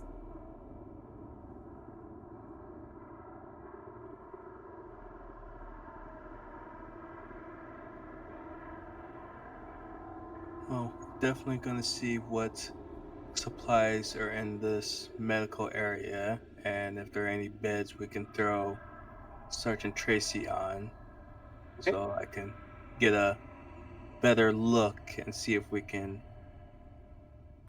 help Sergeant Tracy. So, as those two are at the crew quarters, suddenly stop to kind of take their samples, you guys make it to the door. Dr. Starsmore, you open the door, you shine your light inside, and you see that this room is sterile in design, but the cleanliness feels recent, almost hurried, as if someone tried to erase what happened here and failed. Medical beds sit in precise rows, sheets tucked tight, their surfaces still faintly warm to the touch. One restraint strap hangs loose, torn completely free of its metal clasp, bent outward as though wrenched by panic rather than strength. The air smells antiseptic, layered over with copper and ozone. Here's a brief explanation of what ozone means in this case.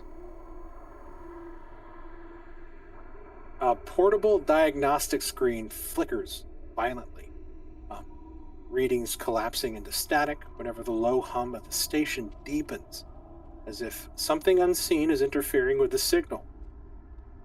I need all of you that walked into the room to give me a fear save.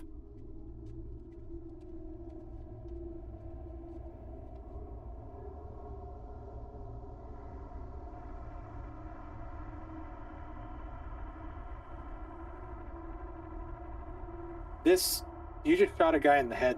What you see does not faze you. Dr. Starsmore. Looks like we're all okay. Yeah. After what you saw, just like the barbarism of what the doctor did upstairs to the lone survivor that you found. A sergeant. This is almost, par for the course. You see a body slumped near the central station.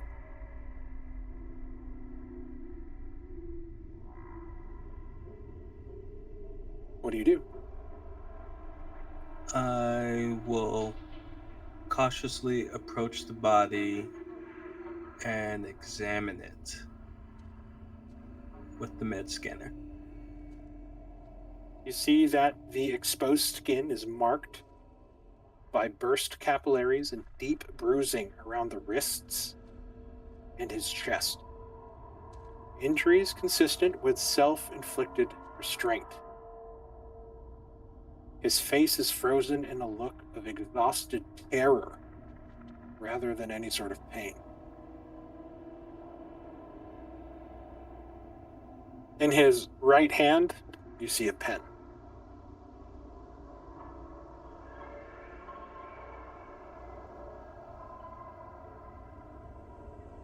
Null, Dr. Q. It is at this time you guys begin to make your way into the crew quarters. You open the door. Yeah. Oh, sorry. Go ahead. I was gonna say, get up and ready. I'm gonna, push the door open, but stand back enough that I would have a little bit of range if needed. You open the door, flash your light inside. You see compact bunks lining the curved walls stacked 3 high. Privacy curtains are half closed, gently swaying despite the still recycled air. The motion is subtle, just enough to notice when you stop moving. Several bunks show sign of sudden abandonment.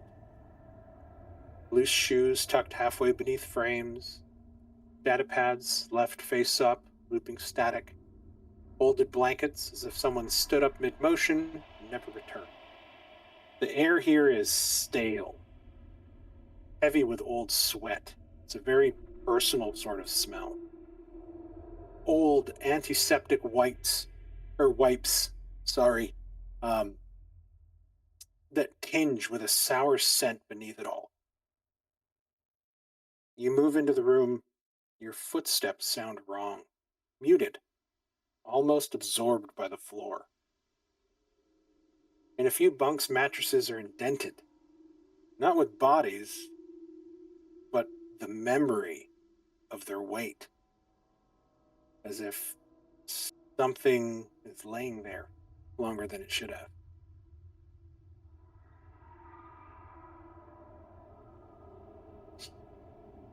This place seems stuck in time. Every so often you hear a creaking of a locker.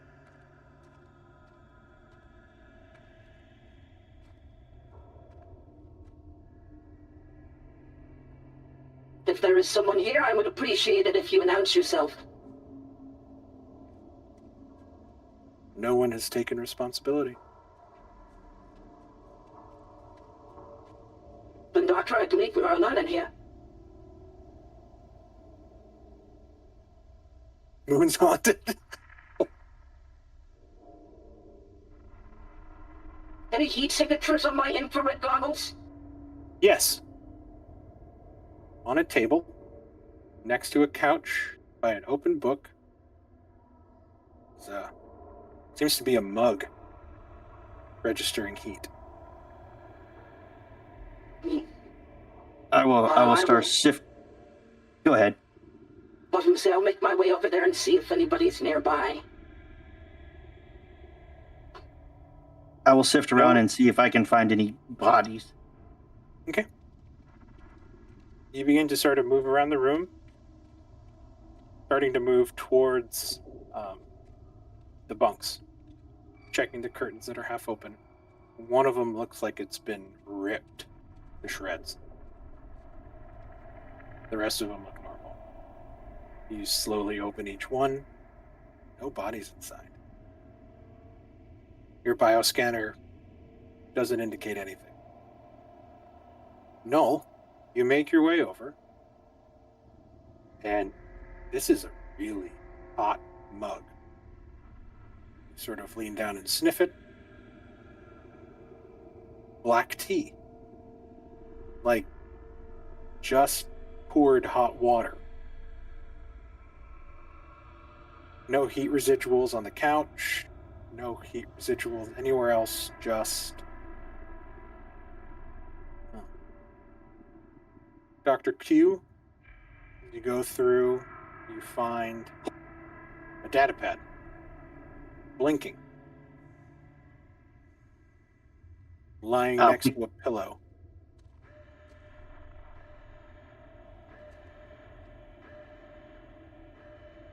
I'll go and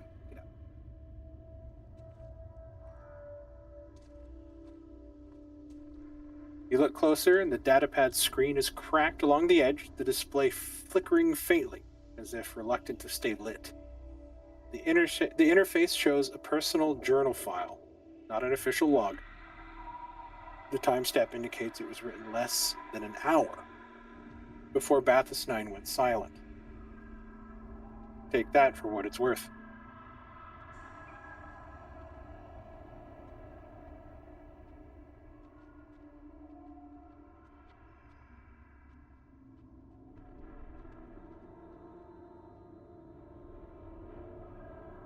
Null.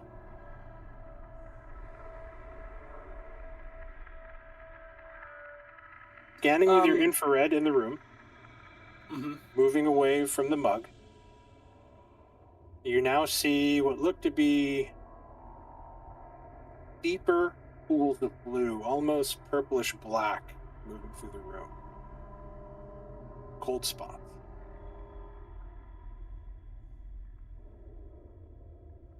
You follow one as it moves towards Dr. Q.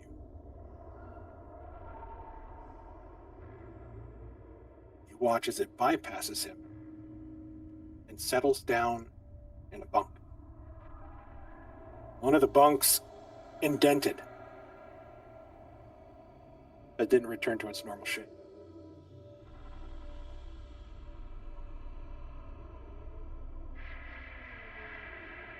Are the other ones also moving around in a similar way, going back to a bunk or an object or place that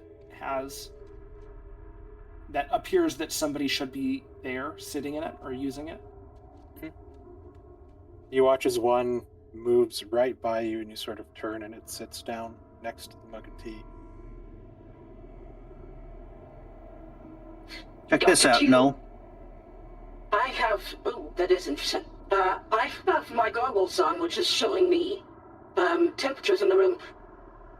Out of curiosity, do you see anything in the chair here or in that bed over there in the moment? I look at... We're going to go back to the medical room. Sorry.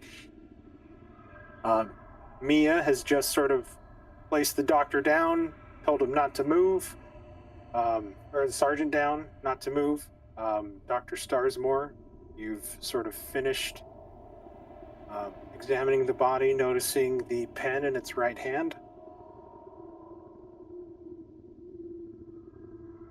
Yeah, do I see anything nearby that they may have wrote on with this pen?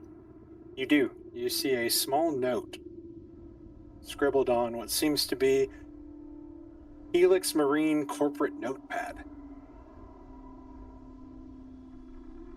You see this hastily scribbled. Sedatives ineffective. Patients insist they hear breathing. They hear it too. It isn't coming from the vents. It's behind the morgue wall.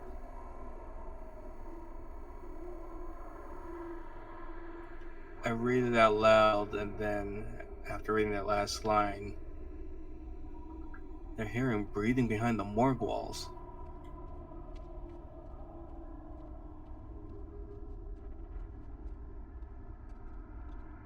And you look to the north side of the room, and you see lined there are 6 cabinets that you would normally see inside a morgue.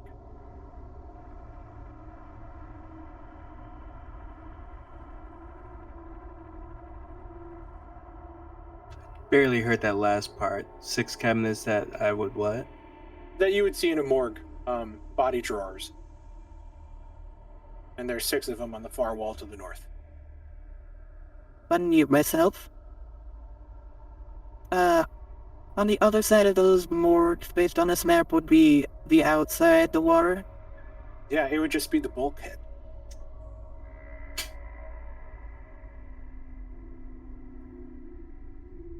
Can you check those for me, Mia? Yep. You shut up.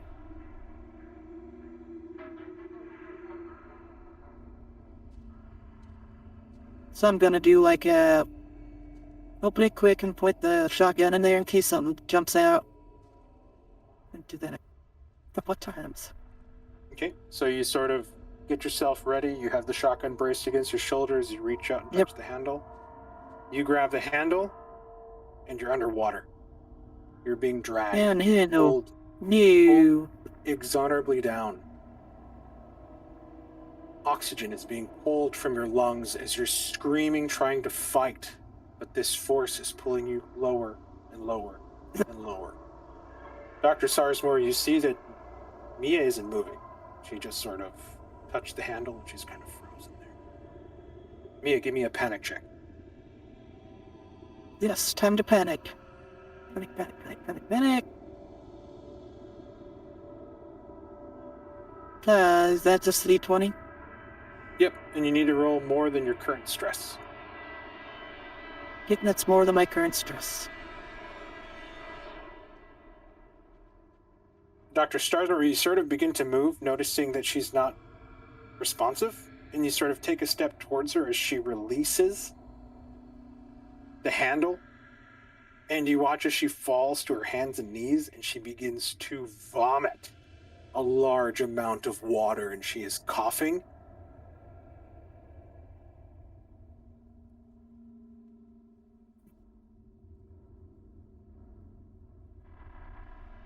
After that just happened, Starsmore, what happened? You Havoc. grabbed the handle, froze for a moment, and you just fell to the ground and spat out too much water. But I was underwater. I was dragging it down. I didn't go anywhere. No, underwater. And I'm gonna get closer to Mia and take a look at her eyes. They're bloodshot. They are pinpricks. You've never seen your stalwart soldier sort of this kind of scared. She does a very good job of recovering herself, and you watch in real time as her pupils undilate, grow big, and then resettle back in, sort of mastering herself. I'll put my No. hand to Mia's forehead I'm- just to check As her you reach body. out, I push away and be like, "Don't touch me. Just be quiet." And I'm gonna just listen to see if I hear the voices or the vibrations in my teeth. Do I feel any symptoms? There's a Keep that on. strange hum. You don't hear it. You feel it in your bone. It resonates in your teeth. If that feel it in my teeth. I don't know. I don't know when I'm gonna go crazy like that guy. Freaking coffee mugs that age 1,000 years don't touch stuff.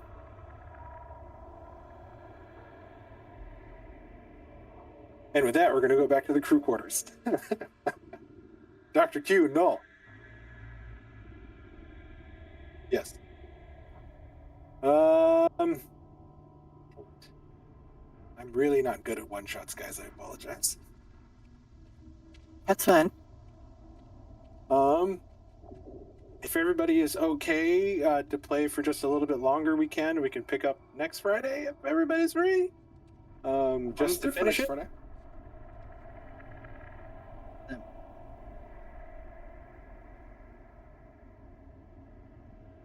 According to his text, he said it was.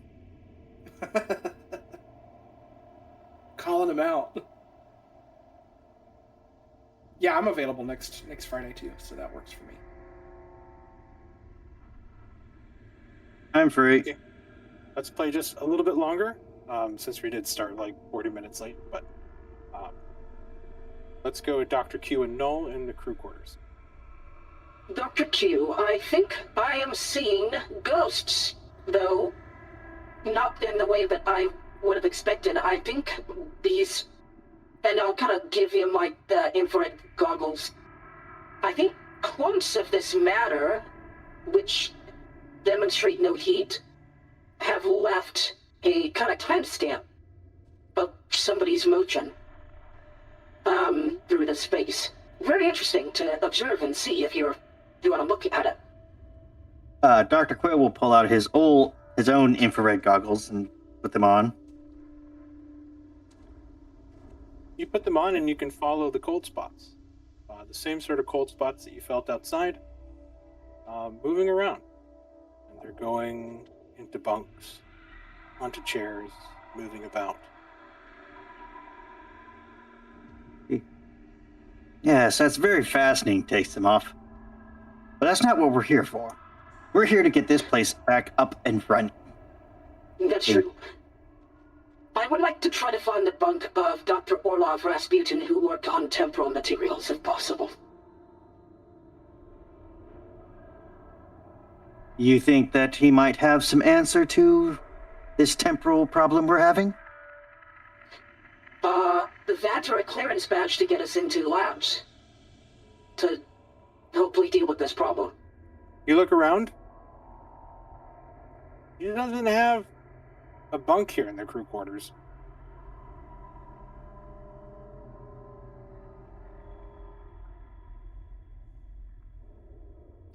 Well, that's disappointing. Based on the map we received, do we know if there's like an administrator quarters? I was told that was the floor below us, bird floor. By Oscar, before he died. You sort of look at the names, and you see that Halden Meyer doesn't have a bunk here. May On doesn't have a bunk here. Declan Tully doesn't have a bunk here. And you notice that Orlov, Rasputin, and Anna Filberg do not have a bunk here. But Malin Var from Xenobiology and Ayako Shimizu in Cryobiology do have a bunk here. With everyone else, the lab aides, the engineering and maintenance.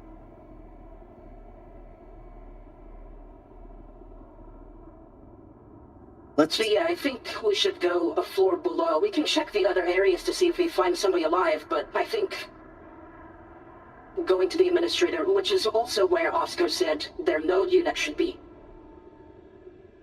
Yes. Let us check the other areas just to check our bases, and then we will head down.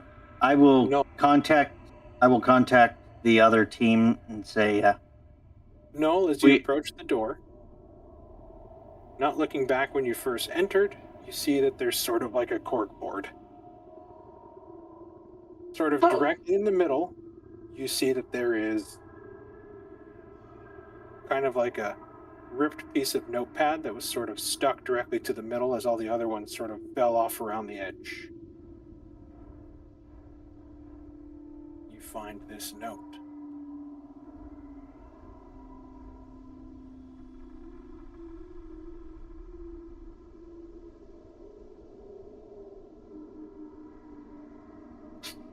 The others won't stop humming. They don't even realize they're doing it. I tried ear protection, but the sound isn't sound, it's thoughts.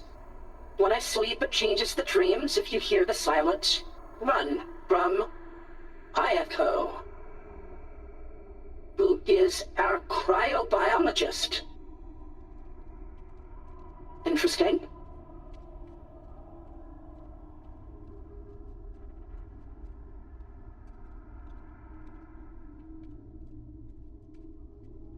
You haven't heard humming in your mind? No. Or anything? But that was what was afflicting Oscar and Bruce. It seems that it might be affecting our sergeant as well. Yes, that's who I meant, Bruce. Sergeant Bruce Tracy. Hey, Here's Mia. Both. Sorry, go ahead. I was simply going to say it's interesting that they are afraid of silence, and yet we...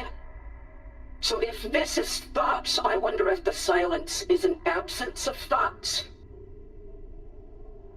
But only when you become afflicted by it. Let's not touch too much. It's not my area of expertise. I'm here to get this place back up and running. Yes. Mia and Sergeant Tracy. as sort of Dr. Starsmore takes a step back from you, Mia, you both, Sergeant and Mia, begin to feel this sort of resonance beat coming from the floor. It's not an AoE per se, it almost has a directionality to it.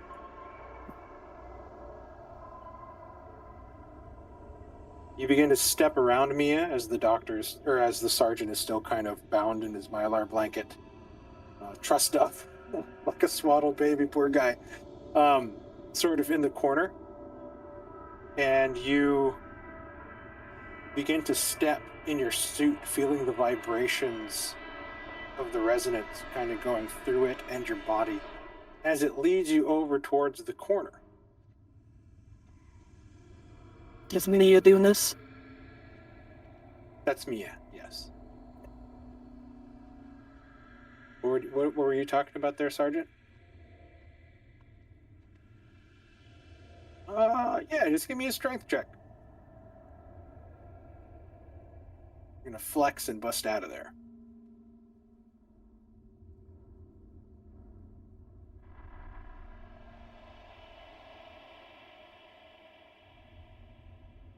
They used a lot more tape than you were hoping. It's the good duct tape. As you get close, Mia, you notice that one panel seems to be vibrating with the resonance on the wall.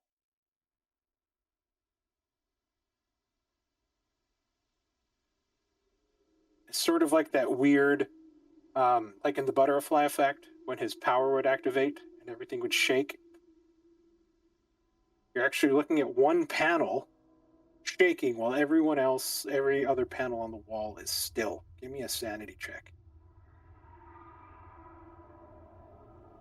Dr. Starsmore, you're just observing her moving to the corner. That's crit failed. Okay, give yourself a stress, and I need a panic check. Mustache.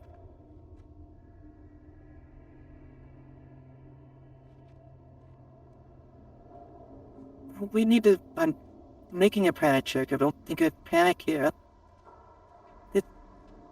It's a 1d20 again? Yep.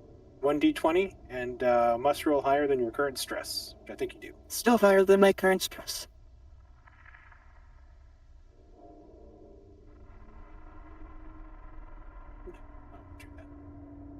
Mia, please describe to me what it is you're feeling or seeing right now. Vibration from the floor. This panel, I just point out to it, it's like it's in time. Everything's vibrating.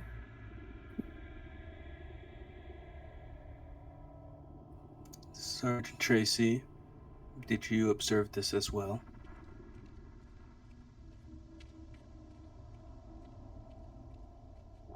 Chris?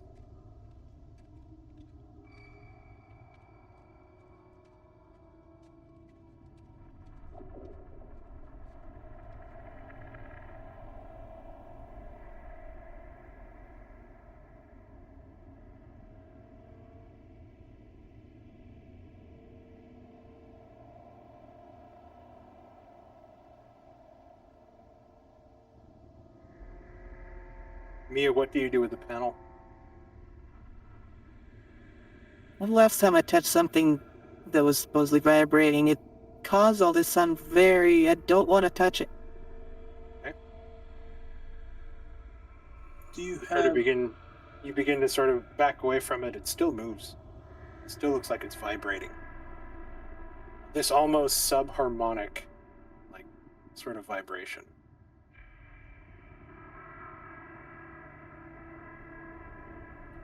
Do you have any gloves on or anything? I have my suit, which I think is... My suit covers everything. These are also prosthetic hands. It affects through everything. The rules out of theory. It's just, we're getting a weird strange of deja vu, like, done this before. What's happening?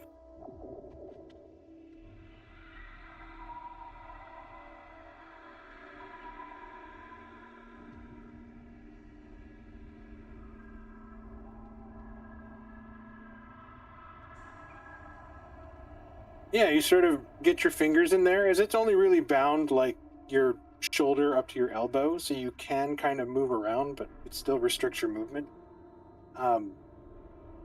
You can reach your fingers out and you sort of touch the panel. As soon as you touch it, it stops shaking, stops vibrating. Mia, you notice it instantly as soon as he touches it. It stops shaking, stops vibrating. But you can press on it, and it does depress in like it's a thin panel.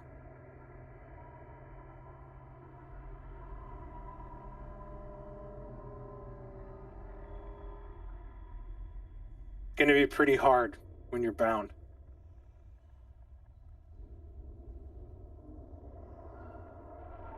I'll go ahead and remove those chains just cause I'm curious to see what's all going on. I'll With let the him loose. mylar blanket taken off, you sort of stretch a little bit and you begin to move your hands, and you see where there are clasps that almost blend into the panel itself that you sort of can turn with your fingers. And as soon as you get the last one, the panel pops out a little bit. And you pick it up and you take it off its rail. Directly in front of you is just this black void. We'll say Mia shines a light inside. You see it's some sort of access tunnel / ladder that's vertical. And with that, we're going to go to Noel and Dr. Q.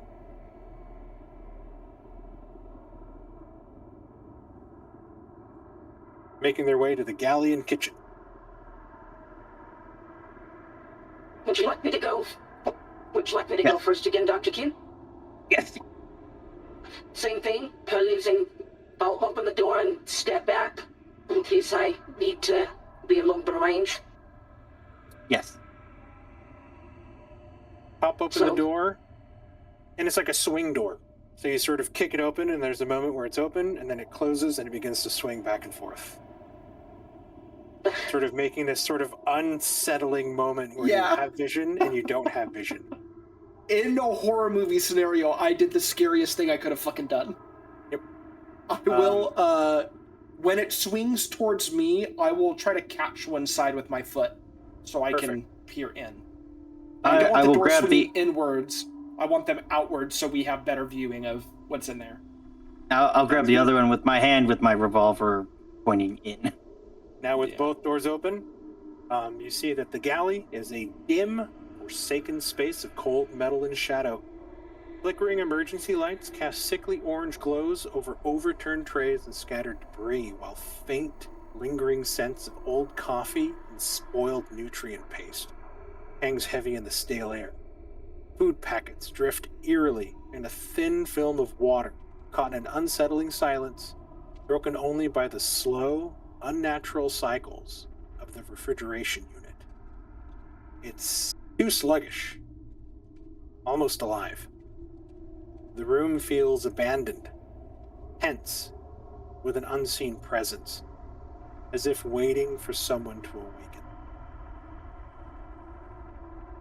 Yeah, we're just going to do a quick scan for bodies and then out. With your bioscanner, when your bioscanner, you do not see any. With the heat signatures, you notice that this room inside, now that you begin to feel it, is frigid. There is a point in the room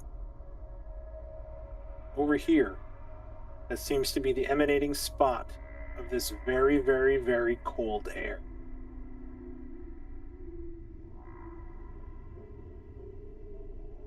Dr. Q, do you feel a need to investigate, or are we good to check out the common area? I see no reason why we need to investigate further. Wonderful. I will still gun pointed at the door. Back up. I don't like this place anymore. Everything feels alive. Mia and Sergeant Tracy, you're staring at this open maw Do you peek inside? Yes, I'll peek inside. The tunnel maybe goes 25 feet up to a dead end. There's some emergency lights flickering down. You look down and flash your light. The ladder descends good 30 to 40 feet before what seems to be the reflection of water almost halfway down. You see a faint, glowing green light pulsing underneath, and sort of a quick flash of something pale every now and then.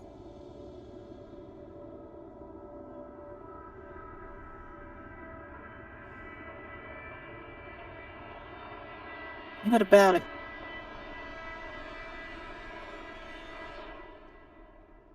Are you Well, insane? we don't know what's down there. Did you feel it? Hold I think on. we should get out of here. And I'm gonna. Oh, give me a shotgun and say go. Go and die.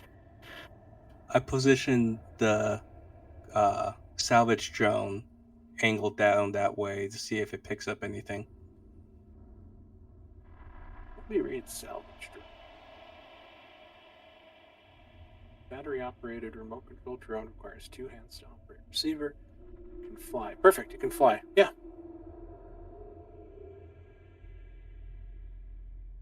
You're going to put the salvage drone in first? Yes. Okay. And then see if it scans anything. I can fly it back up. All right. So you go down. It doesn't have a scan? You can go 3 kilometers away, can run. You're getting dangerously close to running out of battery, by the way. Can record in transit footage to receiver. If purchased separately, can be equipped with 2 of the following: binoculars, radio jammer, Geiger counter, laser cutter, med scanner. Do you have any of those installed? Currently installed on it is the laser cutter and the bioscanner. Okay. So with your bioscanner, you do pick up organic material at the base that is not the water.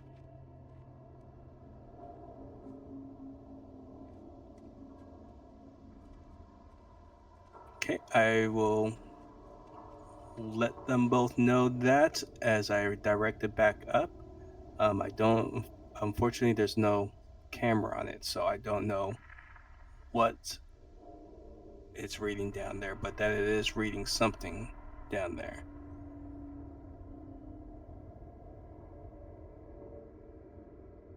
It can record and transmit footage to receiver.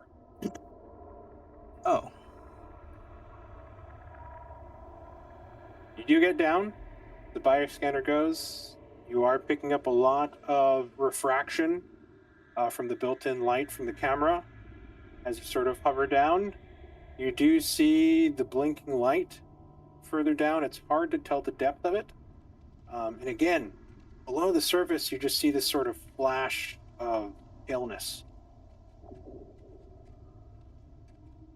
But this isn't a very wide access port. One person can probably get in there. Mia in her battle dress, probably not going to fit. I really don't like this place.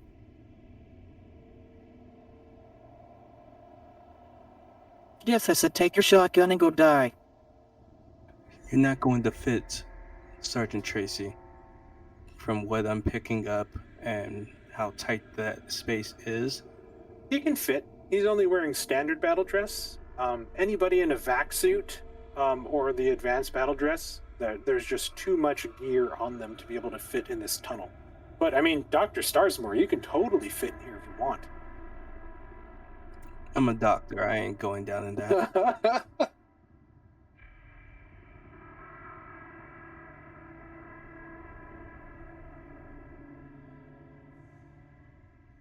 Okay. Guess Dr. I'll Q and Null. provide cover with the drone until it looks like it's about to die. You see that he is going down the ladder and you can barely see anything past him. Like, it is just big enough You're almost thinking that perhaps this tunnel, even though there is a ladder, really wasn't made for human access.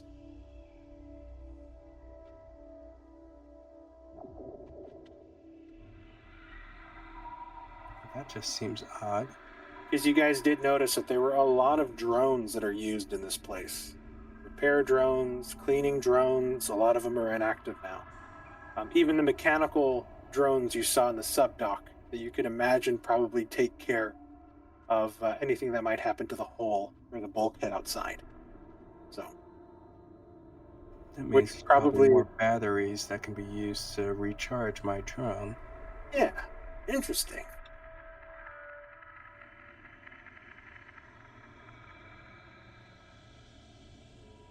Gentlemen, you begin to approach the common room. What? This one, as well, is a swinging door. Okay, I will push it in, wait for it to come out, and hold the door so that I have that power. Same. Let's see if anything that's in there might be jarred by the sudden noise. You open, you aim, you look inside. Nothing moves. You just see a large open space with low ceilings, flickering hollow screens. Chairs are scattered as if people fled mid-conversation. There is a mural on the far wall depicting the ocean floor.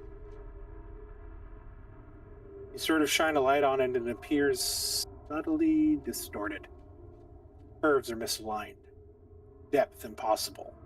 It seems to change and be different every time you look back at it. Do you step in? Bioscanner. No bodies. No bodies. Anything on infrared?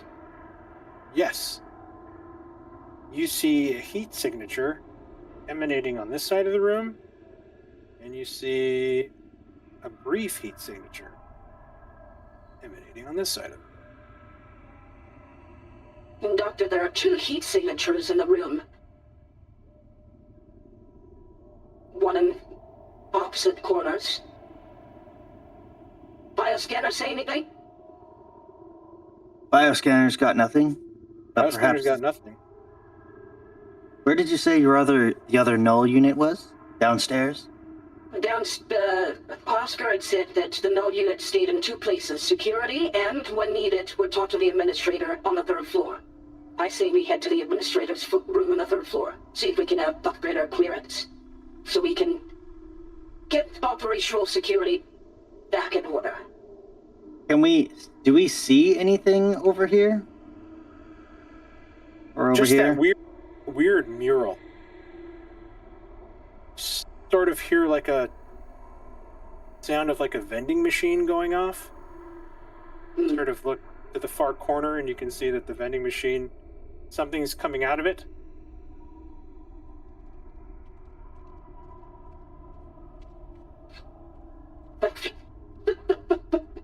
Listen, not to be that guy, but I'm all for backing up and going downstairs. I'm gonna be completely honest with you. I'm all for backing up and checking out downstairs.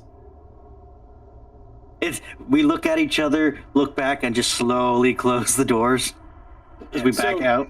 As you sort of see the vending machine and see the stuff coming out of it, it's not like cans or anything like that. It almost seems to be like paper. And then you guys back up, close the door. All clear. Yeah, sorry we're not hitting all of your stuff, Mark, but no. No worries. Like, this entire place is littered, so... I mean, I have Chris, so I don't have to worry about anything. Yeah, he kind of hits everything, doesn't he? We're gonna head... Check in with the medical room. Sergeant Yeah, Tracy, we're heading to the medical room. no problem. As you begin your descent, you're about halfway down, and this is where you hit your first obstacle. The water. As you peer down and you sort of cover yourself and like sort of shield from the light of the drone to get a better peek, you do see that pulsing green light. very similar to the light on the umbilical. Something's active, something's working. And then a flash of pale.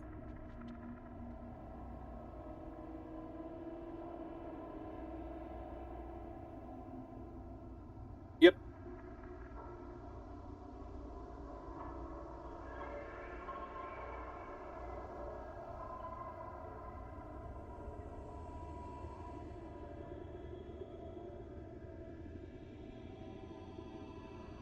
Yep. And then, do you have a flashlight that's with you? As you are going down this access tunnel, what are you focused on? Oh, excuse me. Okay. You're just sort of just bloodhounding it all the way down.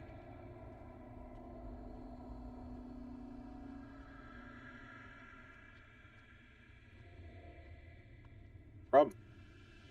It is breathing. I need a body save.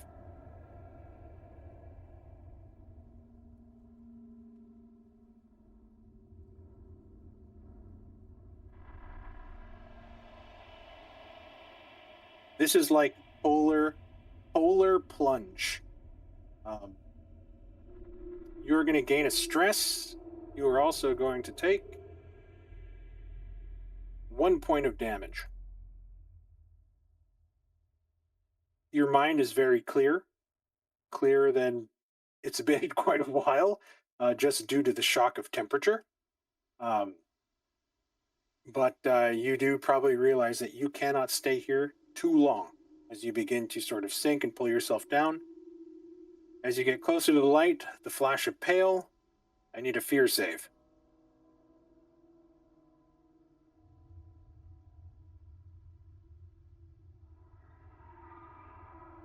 Give yourself another stress.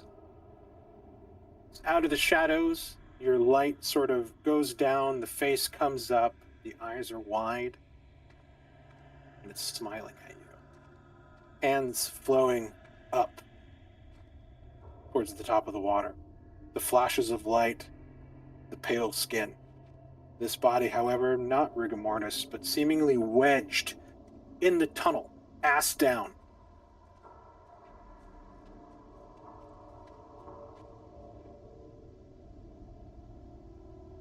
You see what seems to be a lanyard around her neck.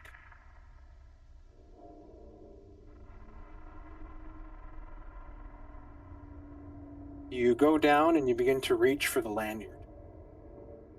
You begin to sort of move it around, taking note of her 2 arms. And now a 3rd arm. Dark. Reaching for your rebreather. Give me a panic check.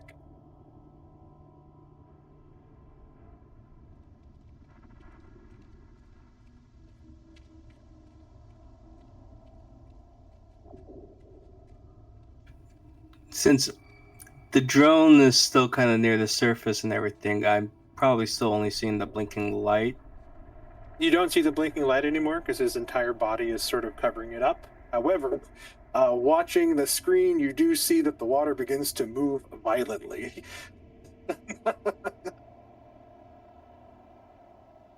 That is not a save.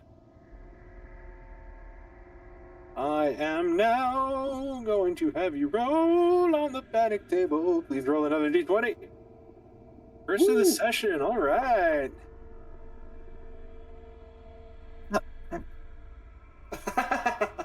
Us at the top of this, are we affected by a marine panicking? I don't think we're close enough. It has to be within close range. Yeah, you're definitely not close enough. And you don't even see him. You just see the water begin to move violently through the doctor's receiver. You begin to convulse, Sergeant Tracy, and you become catatonic and unresponsive. Roll 2d10, please.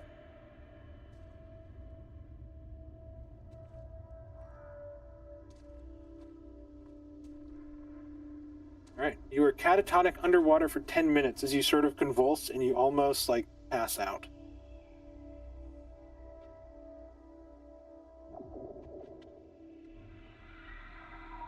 Something cold, colder than the water around you, begins to brush against your chin. Fingers of ice begin moving through the mask. You feel the seal break as water begins to fill your rebreather. And I think that's a good place to end it tonight. Is this when Dr. Quayle and Noel walk in? This is, yeah, you walk in and you see Mia and Dr. Starsmore watching Starsmore's drone receiver standing in front of this hole in the wall, and Sergeant Tracy is nowhere to be seen. Good news, though, Sergeant Tracy. By going catatonic, you also get to reduce your stress by 1d10. Yes. So your stress does go down. So all Dr. Quayle sees is he walks in, he goes, "Where's the psycho?" Those two are like whole. Yeah, take a note that when we return next time, Chris, that you will reduce your stress by 1d10 if things happen.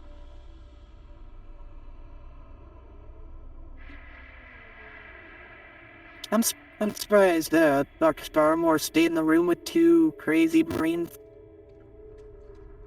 Very good doctor. Yes, I'll be I taking must keep notes. everyone alive. Well, you're doing a guys don't great wanna- job so far. You guys don't want to explore this place? But I want to explore it. I want to explore it when I feel safe. When we get the rest of the crew. I just I've wanna know got a what's going job on. to do, and it's not investigating. Yeah, I really operational leaned control into. I really leaned into environmental horror in this one. So No, it's great. I'm loving it. Yeah, I'm focused on operational control, and then we can do personnel after we get things under control. I just want to say now, I was right to be worried about the temporal materials guy. I do love picturing like the 8 hours that have passed where Fermi has just had free reign of the ship. All Just of the limited seats are stress line. scratched to hell. the autopilot robot has like a little feather on a stick that you left, and it's playing with Fermi.